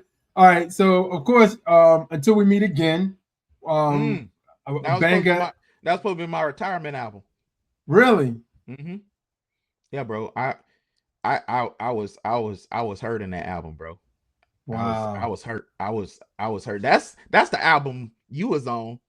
Not No Other Heroes. Yeah. No, I like No Other Heroes. I remember you sending us that, and I think we put you against Waka Flocka in the. That was you, dude. I was like, how? Style of music. That's all it was. Style of music. It wasn't about lyrical content. It was about style of music. He had that crunk stuff, and you had the crunk, not crunk, but he had like that trap sound and everything like that. But anyway, I was in that video. Me and Ryan Righteous was in that video and stuff like that. But yeah, go in that real quick about like why you said that was gonna be your last one. I you know how people say church hurt. I was hurt. I was hurt, bro. I was and I had a whole plan. I was like, I'm gonna just drop the album, just disappear. I'm not gonna make a tweet about it. I'm not gonna make no status. I'm not gonna go in on nobody. I'm gonna just quietly dissipate and ride off into the sunset and have a peaceful transition. But after I dropped it, God healed me through it. I started the Godchaserz podcast. I wrote 10 things every Christian hip hop artist should know. I was doing all 3 of those things at the same time, making that album, doing a podcast, and did the book. And in that, after that album, it was a lot of healing going on. And then I was like, all right, God, you're not doing it. Wow. Yeah. I think the only person who knew that I was going to retire and stop was Sketch the Journalist. I told him, and I was like, this it. Wow. You know what I'm saying? Yeah. And wow. But it was a thing. But you know what I'm saying? Like real life happens, stuff in ministry happens, and I was just like, I'm out. You know what I'm saying? Gotcha. But then after that, the albums after that, like Vibranium, Thorns, and Black Canvas, those were like 3 healing projects for me. You know what I'm Gotcha. saying? Gotcha. And it was so fire how God did it and put them things together. You know what I'm saying? Like the Yeah. Thorns album. Um, I had a track called So Wishful. I had a track about, and I talked about suicide. That blew up because what I did was send it to like a lot of the suicide prevention organizations. I was like, I Yeah. don't know if this will help, but Yeah. y'all can use this, and they used it. You know what I'm saying? I sent it to other organizations. Like in my mind, I'm thinking not just how to help the listener, how can this help organizations and what they're trying to accomplish? So I'm always thinking Gotcha. like that. You know what I'm saying? So yeah. Gotcha. And then talk about that video real quick, because that video was very impressive, and you won an award for that video for White Gold with Mar, and it was a very, I mean, that the visuals for that video was very like on some, like almost on some Confessions Lecrae type vibe. Like it was up there with No, that, you know. you're talking about Grudges. That's the one I won the Grudges. award. Okay. Well, I thought White Gold was, but I can't remember which one. I'm sorry, bro. But like, no, it's so I did win an award for White Gold, but that was at a film festival. got you. Okay. Yeah. Okay. But Grudges was the let it all out song. Yeah. And what was crazy is I heard the hook while I was asleep. So I got up and recorded the hook and then freestyled the rest of it. And it was like, I knew it was the Lord who gave me that too. Wow. You know what I'm saying? And Wow. me and Will shot a video for it, and he was like, we're gonna do something else. I mean, a whole video. It had a story and everything. He scrapped the entire video.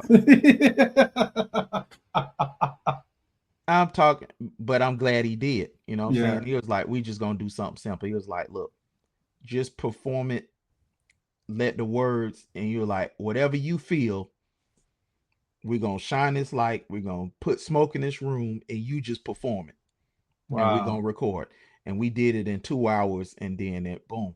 But White Gold, that was something that we wanted to do, to be one more artistic and have more symbolism in it, because I think at the time I was like, yo, White Gold, that was one of my best 16s to date. Yeah. You know what I'm saying? Like, yeah. I think for some strange reason, I still be having a chip on my shoulder, like, must think I can't rap or something, but and then I came to the realization, it's like, it's because people don't listen. You know what I'm saying? Yeah. They're not listening. If they, if you heard the Medallions album with me and Reddy Rider, you heard the Bloodline album, people wouldn't be saying this stuff. But anyway, yeah. So yeah, White Gold. Shout out to Mars. I wish that song would have did way more than what it did, because she was on it. You know what I'm saying? And her husband did the beat for it. Shout out to him. Yeah, he was a great producer. Yeah. So you went up to New York to record it? Bro, hit me. No. You went up to New York. You went up to New York with another, with the to record that song. Because I know she's from up top. No. I've never met her. Oh wow! All of this was email. So how did y'all shoot the video? She wasn't in the video. Oh, okay. No, bro. No, I shot that. I shot that in it. I shot one part. Half of it was shot in Jacksonville. Half of it was shot in Atlanta. And in Atlanta, I hired some models. Oh wow! Mm-hmm. Wow. So just be honest with this question. Is Will Thomas the official music video part of Godchaserz? Like, is he like, if you need a video, you call him, like, bro, we need to. Bro, we have over 25 videos together. Yeah. Like, he is a big part of our label. Yeah. Like, because he believe in it. You know what I'm saying? Yeah. He believe in it, and he's seen, and he see the background, what goes on in this. You know what I'm saying? Yeah. And, you know what I'm saying? Plus, and he my brother. You know what I'm saying? Like, like, Will is a wild dude. That's my brother. You know what I'm saying? Like, that's my brother. Like, we in the comic books. Look, if me and him ever had a podcast, people are in trouble. That's it right there. Y'all need to do one. Hey, people are, because you know what I'm saying, I be trying to pull back, but he if you ever spent time with him, he is funny, bro. Like he get you in another way. You know what I'm saying? Yeah, he's good people, man. Yeah, that's my he brother, good, man. He good so people. yes, he is the visual arm of Godchaserz, and when he's not doing a video for me, I'm sending other videos to him to get his take on it. You know what I'm saying? Yeah, got you. Hey man, we skipped over All the King's Men. Talk about that group project real quick. Man, Bar Heavy, me, Ready, and C Straight went to work. I think that's an album that was heavily overlooked, but it was such an amazing project. Yeah. And I really wanted to do that, to highlight Ready, Rider, and C Straight. Yeah. You know what I'm saying? Because I always think they don't get their just due in the genre at all, especially Ready Rider. He don't get his just due as a lyricist. Yeah. As a person with high, like, bro, put him on a song with anybody. Yeah. Anybody who you think is like a wordsmith, he in that pocket. You know what I'm saying? Gotcha. Like, undeniable pen. Got you. So that was a great project that I think, we had a song with Jacob. I don't know if you know who he is from. Yeah. Washington Projects. Yeah. Washington Project, dude. He is Soldiers. Dude, phenomenal artist. He did a track for us, and he killed it. Phil did a great hook for us. Eshawn was supposed to be on the hook on this song called Salute. If you listen to Salute, I wrote it to be Eshawn, but I couldn't get him on that. But it was a great project. Real quick, man, what are you looking for? What are you looking for to signing somebody? Like, what does somebody have to have for them to sign with Godchaserz Entertainment? They gotta love people. They gotta know this is a call. Yeah. Right. They gotta have a healthy work ethic. And the reason I'm saying that, because for this year, for the label turning 20, we're releasing an album every month. Okay. Okay, Master P. Every month. Okay, Master P. Don't let me. He can't do this. He can't do what I'm doing. Look, he can't do this. Back in the day, he used to have an album come out like almost every 2 weeks. Hey, bro, because it's like, why not for this huge milestone? How many labels that that have never stopped celebrate 20 years? Yeah. We can't name 5. Yeah. But we in that number. So to celebrate and commemorate this, we every artist is going to drop. I'm personally going to drop probably 5 albums this year. Okay. You know what I'm saying? Like, all last year, I've been stacking songs the whole year. I dropped Losing Daylight last January. Oh wow. So the rest of this year, been stacking albums, stacking songs, doing features, doing all of that. We've been waiting for January 1st so we can go and really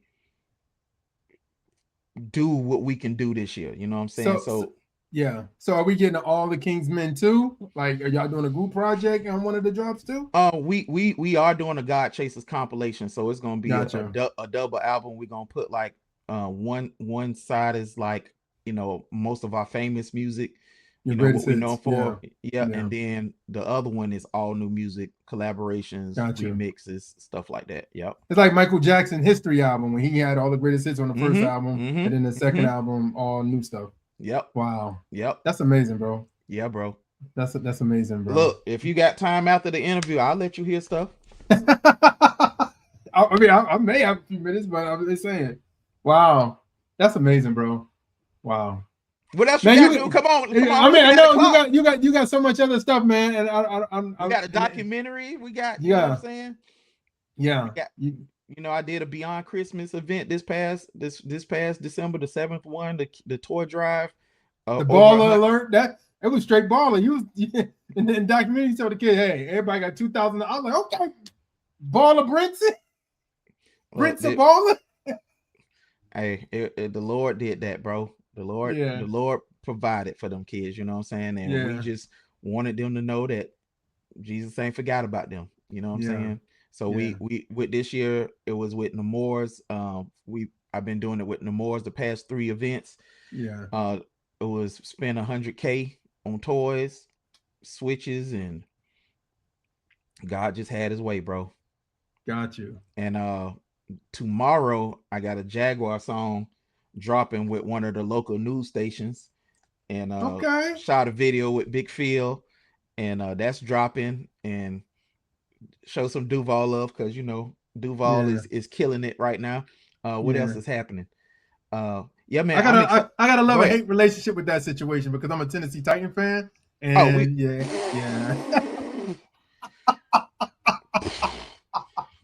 that blowout was crazy. Yeah, I've been watching football in a while. Hey, bro, Jacksonville, the city, bro. Everybody moving here. We need to turn people away. Our traffic looking more kind of Atlanta-ish. I'm like, this has never been. Go back home. Turn away. Let's bring people to Jacksonville real quick. Dude, Jacksonville is a beautiful city. We have a beach, bro. Yeah. We have a beach. We have beautiful land, bro. We have over 1,200 churches here too. So people, I think when people come here, they ain't expect this. Still the Bible Belt. You know what I'm saying? Yeah. Dude, we have like 30,000 people move here a month now. Oh wow. Yeah, and we're the biggest city in the United States square miles. Like, wow. We're the largest city, bro. So we still growing. You know what I'm saying? Like, it's still, even with that amount of people coming here, we still got room. So, but y'all don't come visit. Got you, bro. Hey man, real quick, let's talk about your 2020, your 20s albums, like Throw the Crown, Before He Cracks the Sky. My favorites. Let's talk about and then even talking about Reversing Tomorrow. I want to say this, bro. From Reversing Tomorrow, Before He Cracks the Sky, Losing Daylight, Lord Prepare a Table, Throw the Crown. That has been my favorite run. Wow. In my entire career, bro. It's my favorite run. I think we spent too much time on the beginning, but these albums, I feel is like my best work, like ever. Yeah. You know what I'm saying? Beat wise, like on Before He Cracked the Sky, I'm a big comic book fan. One of my favorite comic book artists, a guy named Ken Lashley. He is like top 3 comic artists in the world. So it's Jim Lee, Clayton Crane, Ken Lashley. These names probably don't mean anything to you, but Ken Lashley, comic book, he draws for all Marvel. He draws for DC. He draws for everybody. So X-Men, he does it all. Star Wars. And when I go to Comic-Cons, I would always see him. He would do, commissions for me, like commission work. And he did some stuff for Will too. Wow. And he listens to my music. Wow. And dude, I don't want to put his business out like that, but just think, every cover he does for Marvel, he makes 5 to almost 6 figures per cover. So I was like, hey, I want you to draw my album, bro. He was like, you really can't afford me, right? I said, okay. I said, but I didn't care. I said, okay, what I need to do to get you to, so he gave me the homie discount, and he knocked it out the park, bro. Wow. And they look fire. They fire joints. Yeah. So he did that one, artist out of Waco, Texas, named Armando Ramirez. He did the Reversing Tomorrow cover. I love that cover. Yeah. The two. So what I did. So Reversing Tomorrow, Throw the Crown, and Before It Cracks the Sky. Those are like a trinity. Those are like really one project. Oh wow. Yeah. Wow. So what I did in my mind, I said I want to do something like this. Is my Star Wars. This is my Yeah. New Hope, Empire Strikes Back, Return of the Jedi, right? Yeah. And I'm doing the same thing with Lord Prepare Table and Losing Daylight. Like if you listen to both of them through, Lord Prepare Table at the center, I do a whole musical shift. Hmm. And I just told myself, what music would I make if nobody was looking? And I didn't care about what people thought. And I Wow. just started making it and I started loving it. Like one of my favorite songs is one of yours, Criminal. I love Um, Criminal. um, I told Will, I said, yo, man, yeah, we make a I video. heard it. I heard it. Turn Around. It got a 70s feel. One of my Yeah. other favorite songs, Time Machine. Yeah. Bro, I love that music. You know what I'm saying? And Yeah. I believe God has blessed me to just be in a space where I can do whatever I want to do. Yeah. I can do whatever I want to do. I can have any sound I want to have. You know what I'm saying? Yeah. And turn it into my own. And Yeah. I think this has been my favorite run. Like Before It Cracks the Sky, I think that album had so many stories, like Yeah. comment section. I don't know if you heard that. That one is about, you know, a dude who got saved from a Christian rapper, but the Christian rapper left the faith. Oh And wow. then the song that go with that, DMs and Replies with K9. Me and the Christian rapper have dialogue who fell away from the faith, and at the end you just got to hear it. And then another one is Left, and that's a story about being left behind Yeah. after the rapture, and I did Yeah. a music video for that. Yeah. um from Losing You Daylight, Turn. Like, yeah. Yeah. dude, we should have won a music video for Turn. Let me just say that, bro. Yeah. I don't know Yeah. if you've seen that video or not. We had stunt men, we had wrestlers in there, we had MMA fighters in there, dude. Yeah. I was like, what is up with Christian That hip hop? the video that blew me away was the video where you had I can't remember the name of the song, but the video with the young lady and she was like a model or a stripper, and it was all digital. It was Oh all yeah, yeah, yeah, AI. yeah, yeah, yeah. I was blown away by that because I was like, Miss Body Count. wow, yeah, Miss Body Count. I was blown away by that because I was like, one, this looks extremely real, and then two, I was like, how the continuity to keep the same person was really good. You know what I mean? Yeah, yeah. So I have now 4 AI videos. Yeah. Wow. And I'm gonna have more. You know what I'm saying? Because, but dude, if we're dropping so much music, we have to try to keep up. You know what I'm saying? Yeah. Like, So we got. are we ever gonna have a Godchaserz AI artist? I don't know. I mean, wow. Here's the deal. Oh, let's say yes. Why not? Thank you. And we're gonna shout out DJ Jeremiah for the suggestion.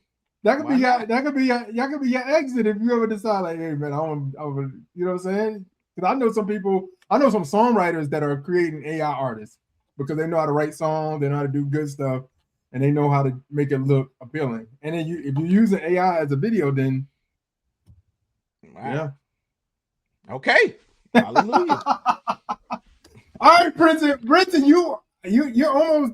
I don't know if you're there. Your fire life is still 2 hours. You have 1 minute, 1 hour and 53 minutes. So okay, hit me with your rest of question before you go to the.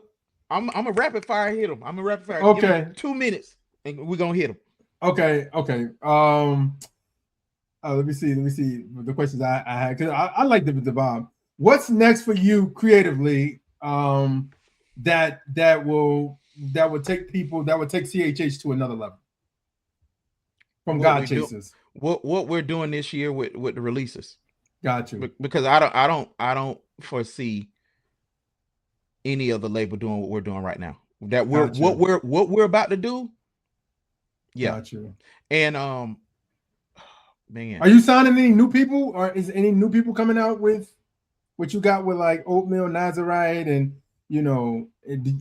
are some new people coming from Godchaserz this year? I will say we have 2 artists that is doing a one deal project just for the 20-year anniversary. One of them is Jared All-Star, so he's doing a Godchaserz project. Yep. Dope. Yep. Y'all got good chemistry, man. Oh yeah, y'all got very good chemistry. Oh man, you know why? Because I'm gonna tell you, this run I've been telling you about these last 5 albums, I've been having so much fun, bro. And we didn't even talk about the album me and him got. I don't know if you heard that or not. We the Ones, the new Bloodline, Bloodlines. Okay, I heard the other one. I heard the Medallion, the one with the wrestling, the wrestling. That's the one. Yeah. Okay. Yeah. So doing music with Jared, dude, I've had so much fun just rapping with him. You know what I'm saying? Because we'll do a song and then we'll jump on the phone and laugh for about an hour. You know what I'm saying? So it's just been a pleasant surprise. So to answer your question, two artists are doing an album deal for this year for the 20-year. Gotcha. And Jared is one of them. Shout out to him and Davina, Blood on the Door. Davina's dope too, bro. Yeah, she dumb nice. She was on Losing Daylight. I don't know if you heard her. She spazzed out, bro. Yeah. She's really good. She's really good. And then my final question before we get to this or that, for aspiring Christian artists watching your journey, what's one key piece of advice you would give them about being authentic and faithful to the craft? It's no one piece, bro. It's no one piece. It's no one piece of anything. Got you. This is what I would say. I would tell them to go and listen to the Godchaserz podcast and listen to all the interviews of every artist that I've ever interviewed and all the gems. I think because it's so much, right? Like, because Christian rap is so different today. It's so different in unity. It's so different in sound quality. It's so different in the amount of ministries that accept it. It's so different in the income that's infused in Christian rap now. Like, people are making way more money than they've ever made in the genre in history.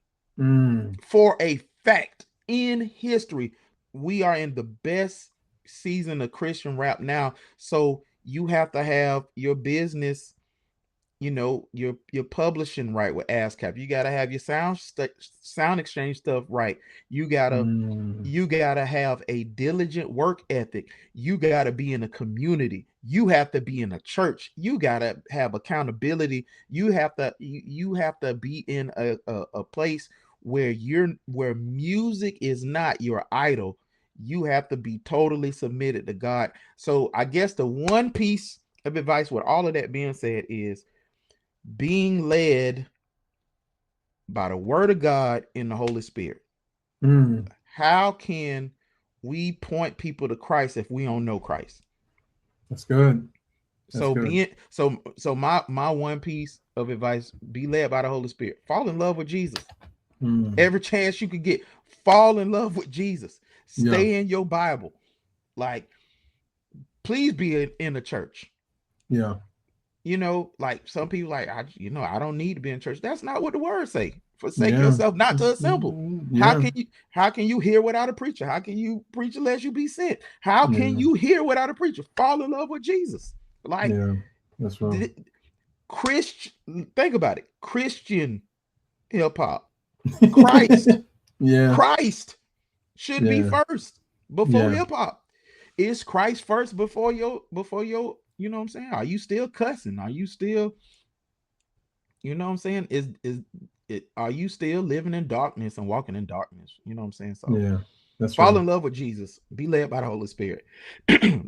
Be saved. How about that first? Must Jesus in need to your be heart. saved. Yeah, that's real. That's real. All right, Brinson, man, is it coming up on 2 hours? I think you may have eclipsed Jafire Life. I don't know if I'm gonna make this 2 hours. I'm gonna break it up, and now I'm just gonna probably release it. But here he is. Yeah, this is release it. Here it is. This or that, and this is a different this or that because this man texted me like, "Hey, man, you gotta make this harder for me." I was like, "I'm trying to help your background and stuff." But since you did that, this or that CHH edition. Ready? Let's go. Let's go. Stephen Wiley or Michael Peace? Stephen Wiley. Stephen Wiley? All day. P.I.D. Hold on. I love Mike Peace. I love him. Yeah. But Stephen Wiley was my introduction. Got you. And you took some money off his tape. Look, them people ain't pay me.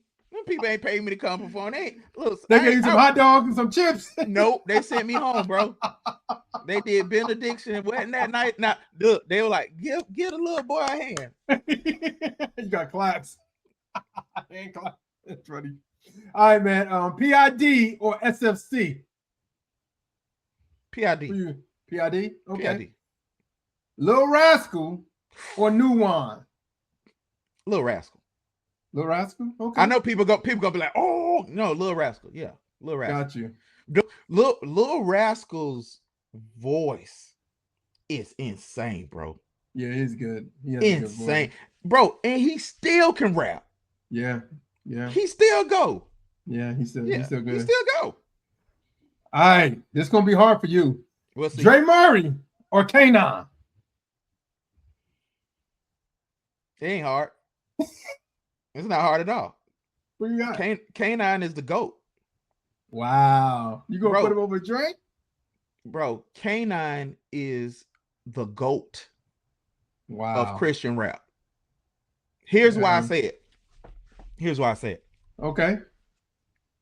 Until somebody can do Bible stories like he did, the discussion is off the table.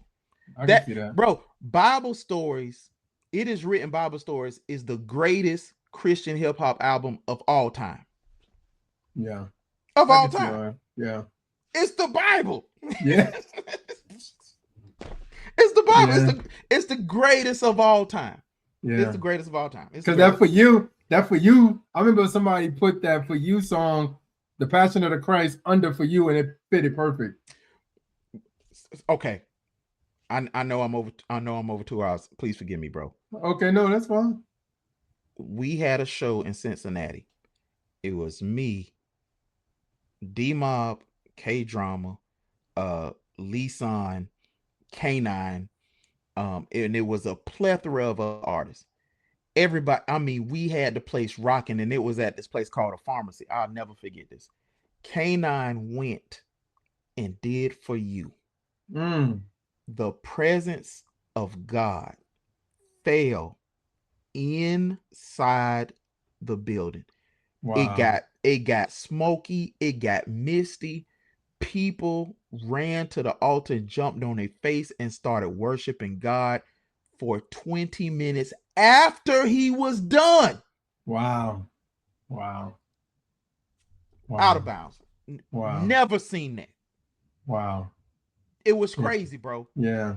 You got to tell Kanan to join Godchaserz so he can put out some more. I mean, he put out quality music, but we still need some more from him. Man. Dude, he be on almost every one of my albums. I know, but when I'm saying like an album, I mean, he released an album too as well. But I could tell I could tell sometimes when you get older in this, you start figuring out where do I fit. You know what I'm saying? Like where do I fit in this anymore? You know what I'm saying? No, he's still doing music. God got him doing another, like a project that's taking so long to get done. Got you. Okay. And it's really extensive. You know what I'm saying? Like it might be an hour or something project. Yeah. Like 2 hours. Yeah. So Yeah. yeah. He was the first. He was the first Christian rapper on Koch. Yes. He was the first Christian rapper signed Yes. to Koch That's Records. right. That's right. That's Yeah. right. Yeah. Yeah, That's man. right. Yeah. Yeah, And to me, that album cover is fire. Like it's some album covers in Christian hip hop that are like legit. Oh, the Born Again album. Yes. Yeah, his The son idea Cam. that had an idea like that was fire. Like I'm like, oh snap, it catch your attention. All right, man. Gospel Gangsters or Corey Red and Precise?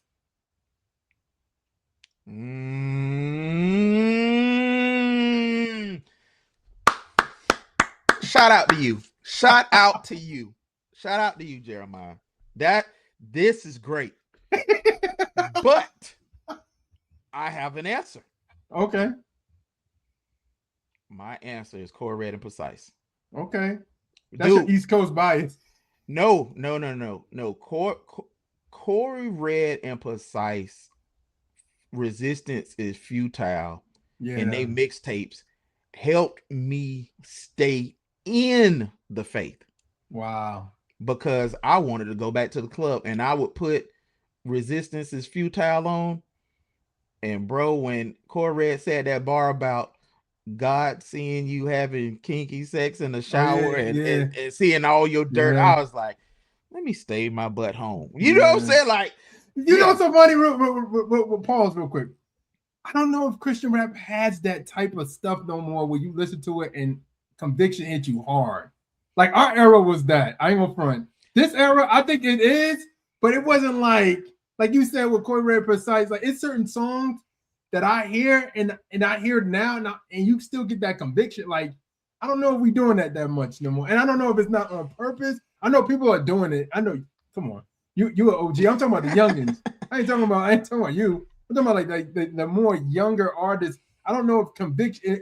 I don't know if somebody going in like, yo, I'm making this song so that somebody will don't want to go to the club or don't want to, you know, have that drink or don't want to go to the strip club or don't want to watch porn. Yeah, I don't know if people are making songs like that, and they may honestly, it could be, and I'm just out of the loop like that, not out of the loop, but just not knowing who that artist is. But like from a popular standpoint, you know what I mean? Like, and I could be wrong, so I don't know. But dude, that was a great Gospel Gangsters of Corey Red. That was amazing, bro. Thank you for that. Thank you. All right, wait, I got some more. I know, but before you do it, dude, if you have Mr. Solo, shout out to him. You know, I hope his mansion in heaven is dope. If you have never heard Back Then with Gospel Gangsters and K9, I heard that before. That's fire. It's fire. Yes. Okay, I'm ready. Okay. All right. Pettidee or Mr. Dev? Pettidee. Okay. That was easy. Ready Rider. Duval. Ready Rider or C Straight? Ready Rider. Okay. I mean, listen, that is hard. That's a, and the only reason, it's not the only reason. Ready is a pillar of Godchaserz. Got you. Pillar. Okay. Like, dude, he's first artist. Yeah. Like him. But I mean, if we put them on a track together, it's Any Given Sunday. Got you. We don't know who coming out. It's a firefight. Yeah, I mean, go listen to All the King's Men. Yeah, man. You all right, never man. know. Okay. Don't rap no more or Tebow. Don't rap no more. Don't rap no more. Okay. Come on, Jeremiah. You should have went to Criminal. I'm just those two of your viral, the songs that like made you go viral. So it's like, don't rap no more. Got you. Yeah. Okay. Yeah. I got two more. Okay. Kingdom Choice Awards or Holy Hip Hop Awards? This is easy, bro. This is easy. Kingdom Choice Awards. Kingdom Choice Awards is hands down the best and greatest produced Christian hip hop event that the genre has. the production, bro, it's on Broadway. Yeah. Yeah. You being a Christian rapper, excuse me, and being able to rap there and then leaving and saying, I rapped for Jesus on Broadway. Yeah. It's crazy. Yeah, that's crazy. Bro, it's crazy. That's Like, crazy. Yeah. like you got to think about the magnitude. Like if what we I'm sorry, Jeremiah. I apologize, bro. I apologize, bro. I will send you something on Cash App. I No, apologize you for good, doing this. man. I apologize. No, go. But we as a genre take that award show for granted, bro. We do. We take it, dude. Let's be honest. We take track stars for granted. Like if we really be honest, Kingdom Choice Awards provides a platform that we've never had. Yeah. It gives Christian hip hop artists flowers. Bro, this is the most thankless genre in music. Yeah. Bro, I constantly fight resentment, bro. Yeah. Because the genre is looked up. We have so many great artists. So, dude, track stars have been doing this well over a decade, over 15 years, right? Yeah. Bro, how many people fronted on track stars? Yeah. I always say we like the Susan Lucci of the Kingdom Choice Awards. We haven't won. Bro, y'all, track stars have provided so much Christian content, so much deep theology discussion, so many things where even, dude, I remember watching track stars and seeing you for weeks talk about, secular artists and how we should be praying for them. Bro, that's so overlooked. I remember this stuff, dude. I mean, I ain't been on there in a while, but I know the impact of track stars and the platform of track stars and some people never heard of me until I went on track stars. Wow, that's crazy. You know what I'm saying? Crazy. So Kingdom Choice is overlooked. We the genre, we have to give the media they flowers. Like, bro, this what you're doing here, you deserve flowers for. Even though it's new and you've been grinding on it, dude, you're providing a stage for artists to really tell their story and man. Yeah. I don't take that lightly, bro, because everybody ain't asking me to be on their show. You know what I'm saying? Dude, even though I'm like, yo, 20 years of doing this, I think it's a big deal, but it's me. And I could just be, you know what I'm saying, how a lot of other artists is, you just in your closet rapping and screaming into a microphone, and you think the world should acknowledge that. But you allowed me to come here and talk about it. You know what I'm saying? I don't take that lightly. Like, I feel like this platform, I feel like God has given me this platform to talk to the young, but also the older seasoned artists, so that we can hear y'all story, because a lot of people may not have a documentary. Some people may not get interviewed anymore. So like, I would love to sit down and talk to King Nine. I would love to sit down and talk to Dre Murray and talk to all our OGs, and even older OGs, like, the PIDs of the world, the cross movement. So I'm gonna tell Pettidee he need to be on this. Yeah.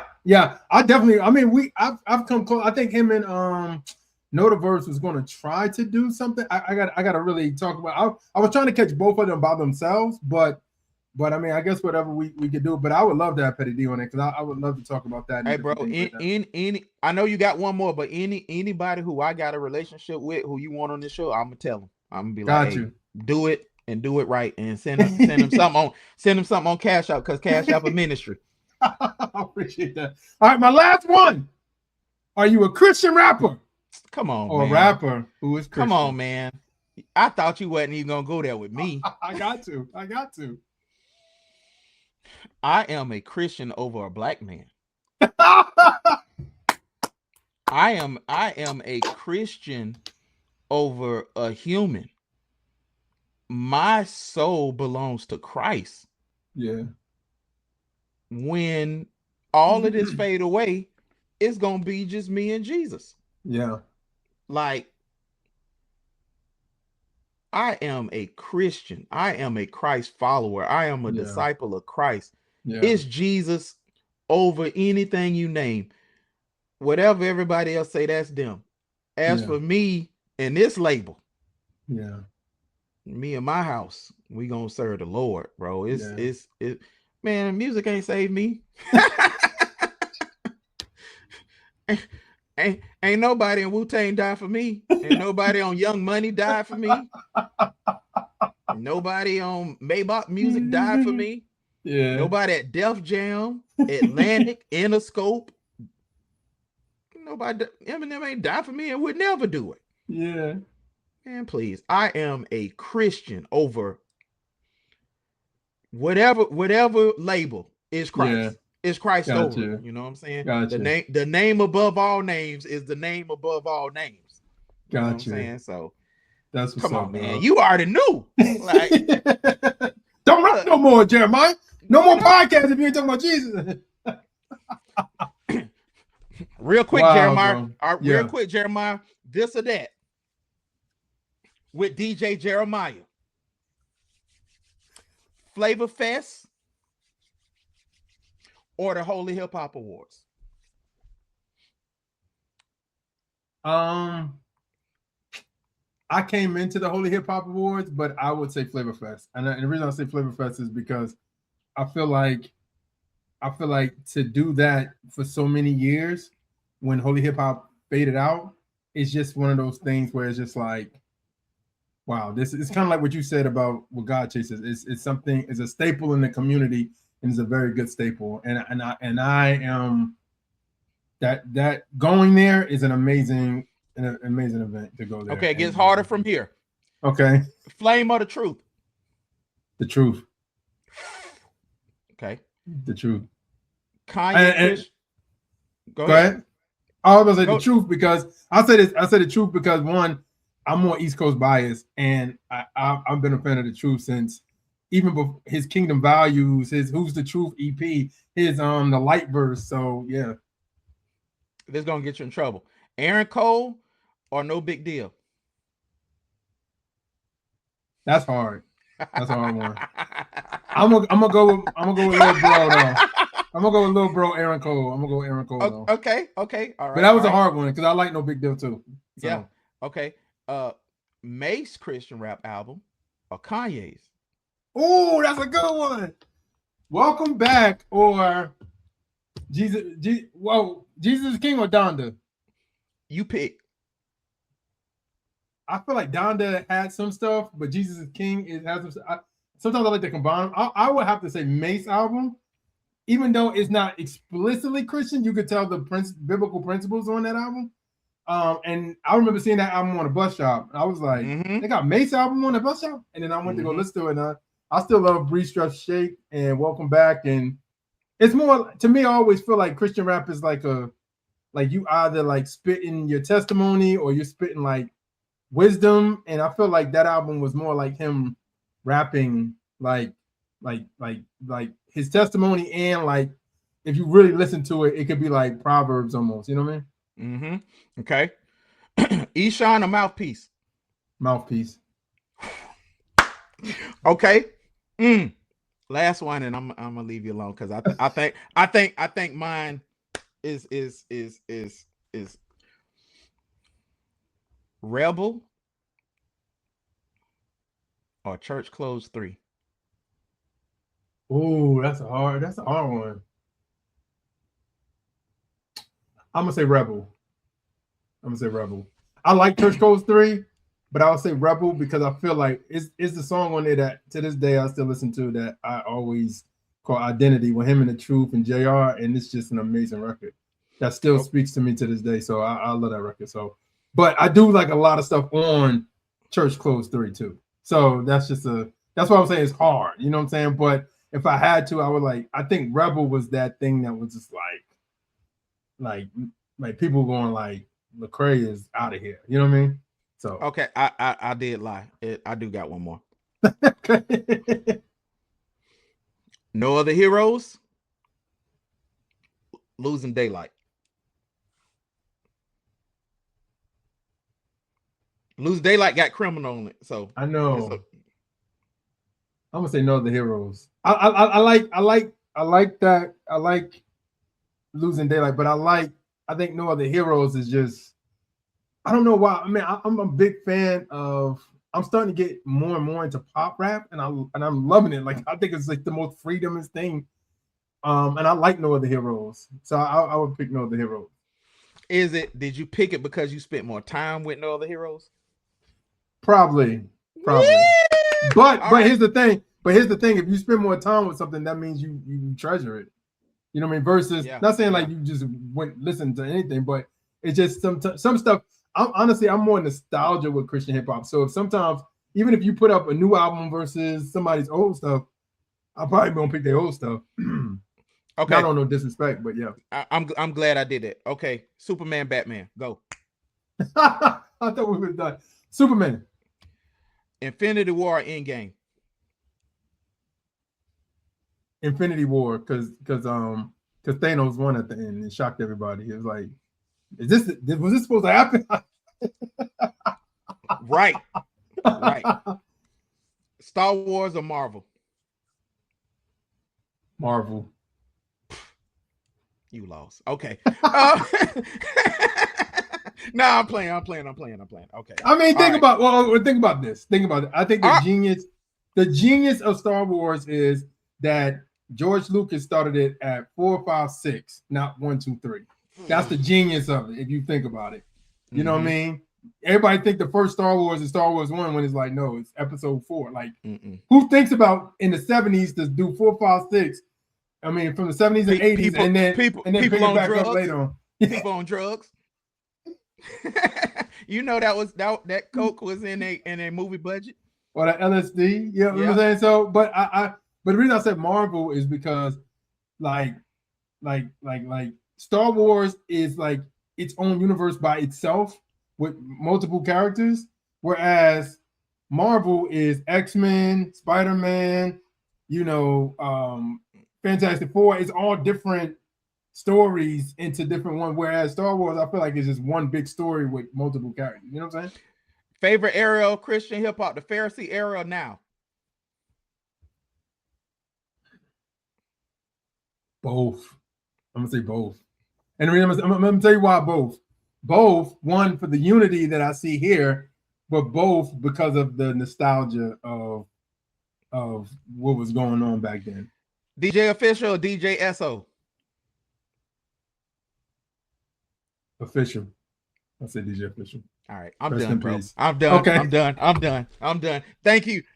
You ain't know I was gonna flip it on you, but I had that plan the whole time. Okay, only you can do that. All right, man. Thank y'all for watching Kingdom Mox. Thank you. If you sat through 2 hours in this of Brinson, thank you. God bless you, Brinson. Give them all your info, give them everything so we can get up out of here. Instagram Godchaserz, on X or Twitter. I am Brinson. Godchaserz.com. You can reach me there, Godchaserz. Stay up to date with everything. You can see the Godchaserz documentary on Apple TV. I saw it on Tubi, but it's all good. It's on Tubi? Boom. Yeah. See it on Tubi. You know what I'm saying? See it for the free. Run it up. Share it. Hey, man, keep supporting DJ Jeremiah and all his efforts. I appreciate that, bro. And thank y'all for listening for 2 hours and me rant on and talk about Christian hip hop and 20 years of Godchaserz. Look, Jeremiah gonna be talking about me like Brinson is so long-winded, and Jacksonville is so long-winded. Jacksonville, Lord help us. Look, but it's because we winning right now. You know what I'm saying? We are winning. Yeah. So thank you for having me, bro. Thank you so much, man. Thank you. I appreciate it. I appreciate your platform. I appreciate you being a brother in the faith, even though I be spamming your texts with album after album. Thank you for putting up with me for all these years, and I appreciate you, bro. I love you so much. You are a great brother of God. You are a great man of God, and I appreciate what you've done for the genre. I appreciate what you've done for other artists and how you've been so diligent and steadfast in being one of the key media people in our space. So I appreciate you, bro. Wow. I appreciate that, man. Kingdom citizens, you heard Brinson, man. Kingdom Ox, all social media, man. And thank you, man. Thank you for watching. This was a good interview. He is now the long distance champion when it comes to interviews here on Kingdom Ox. Kingdom Ox citizens, see you later. Thank you and have a good day. And we out.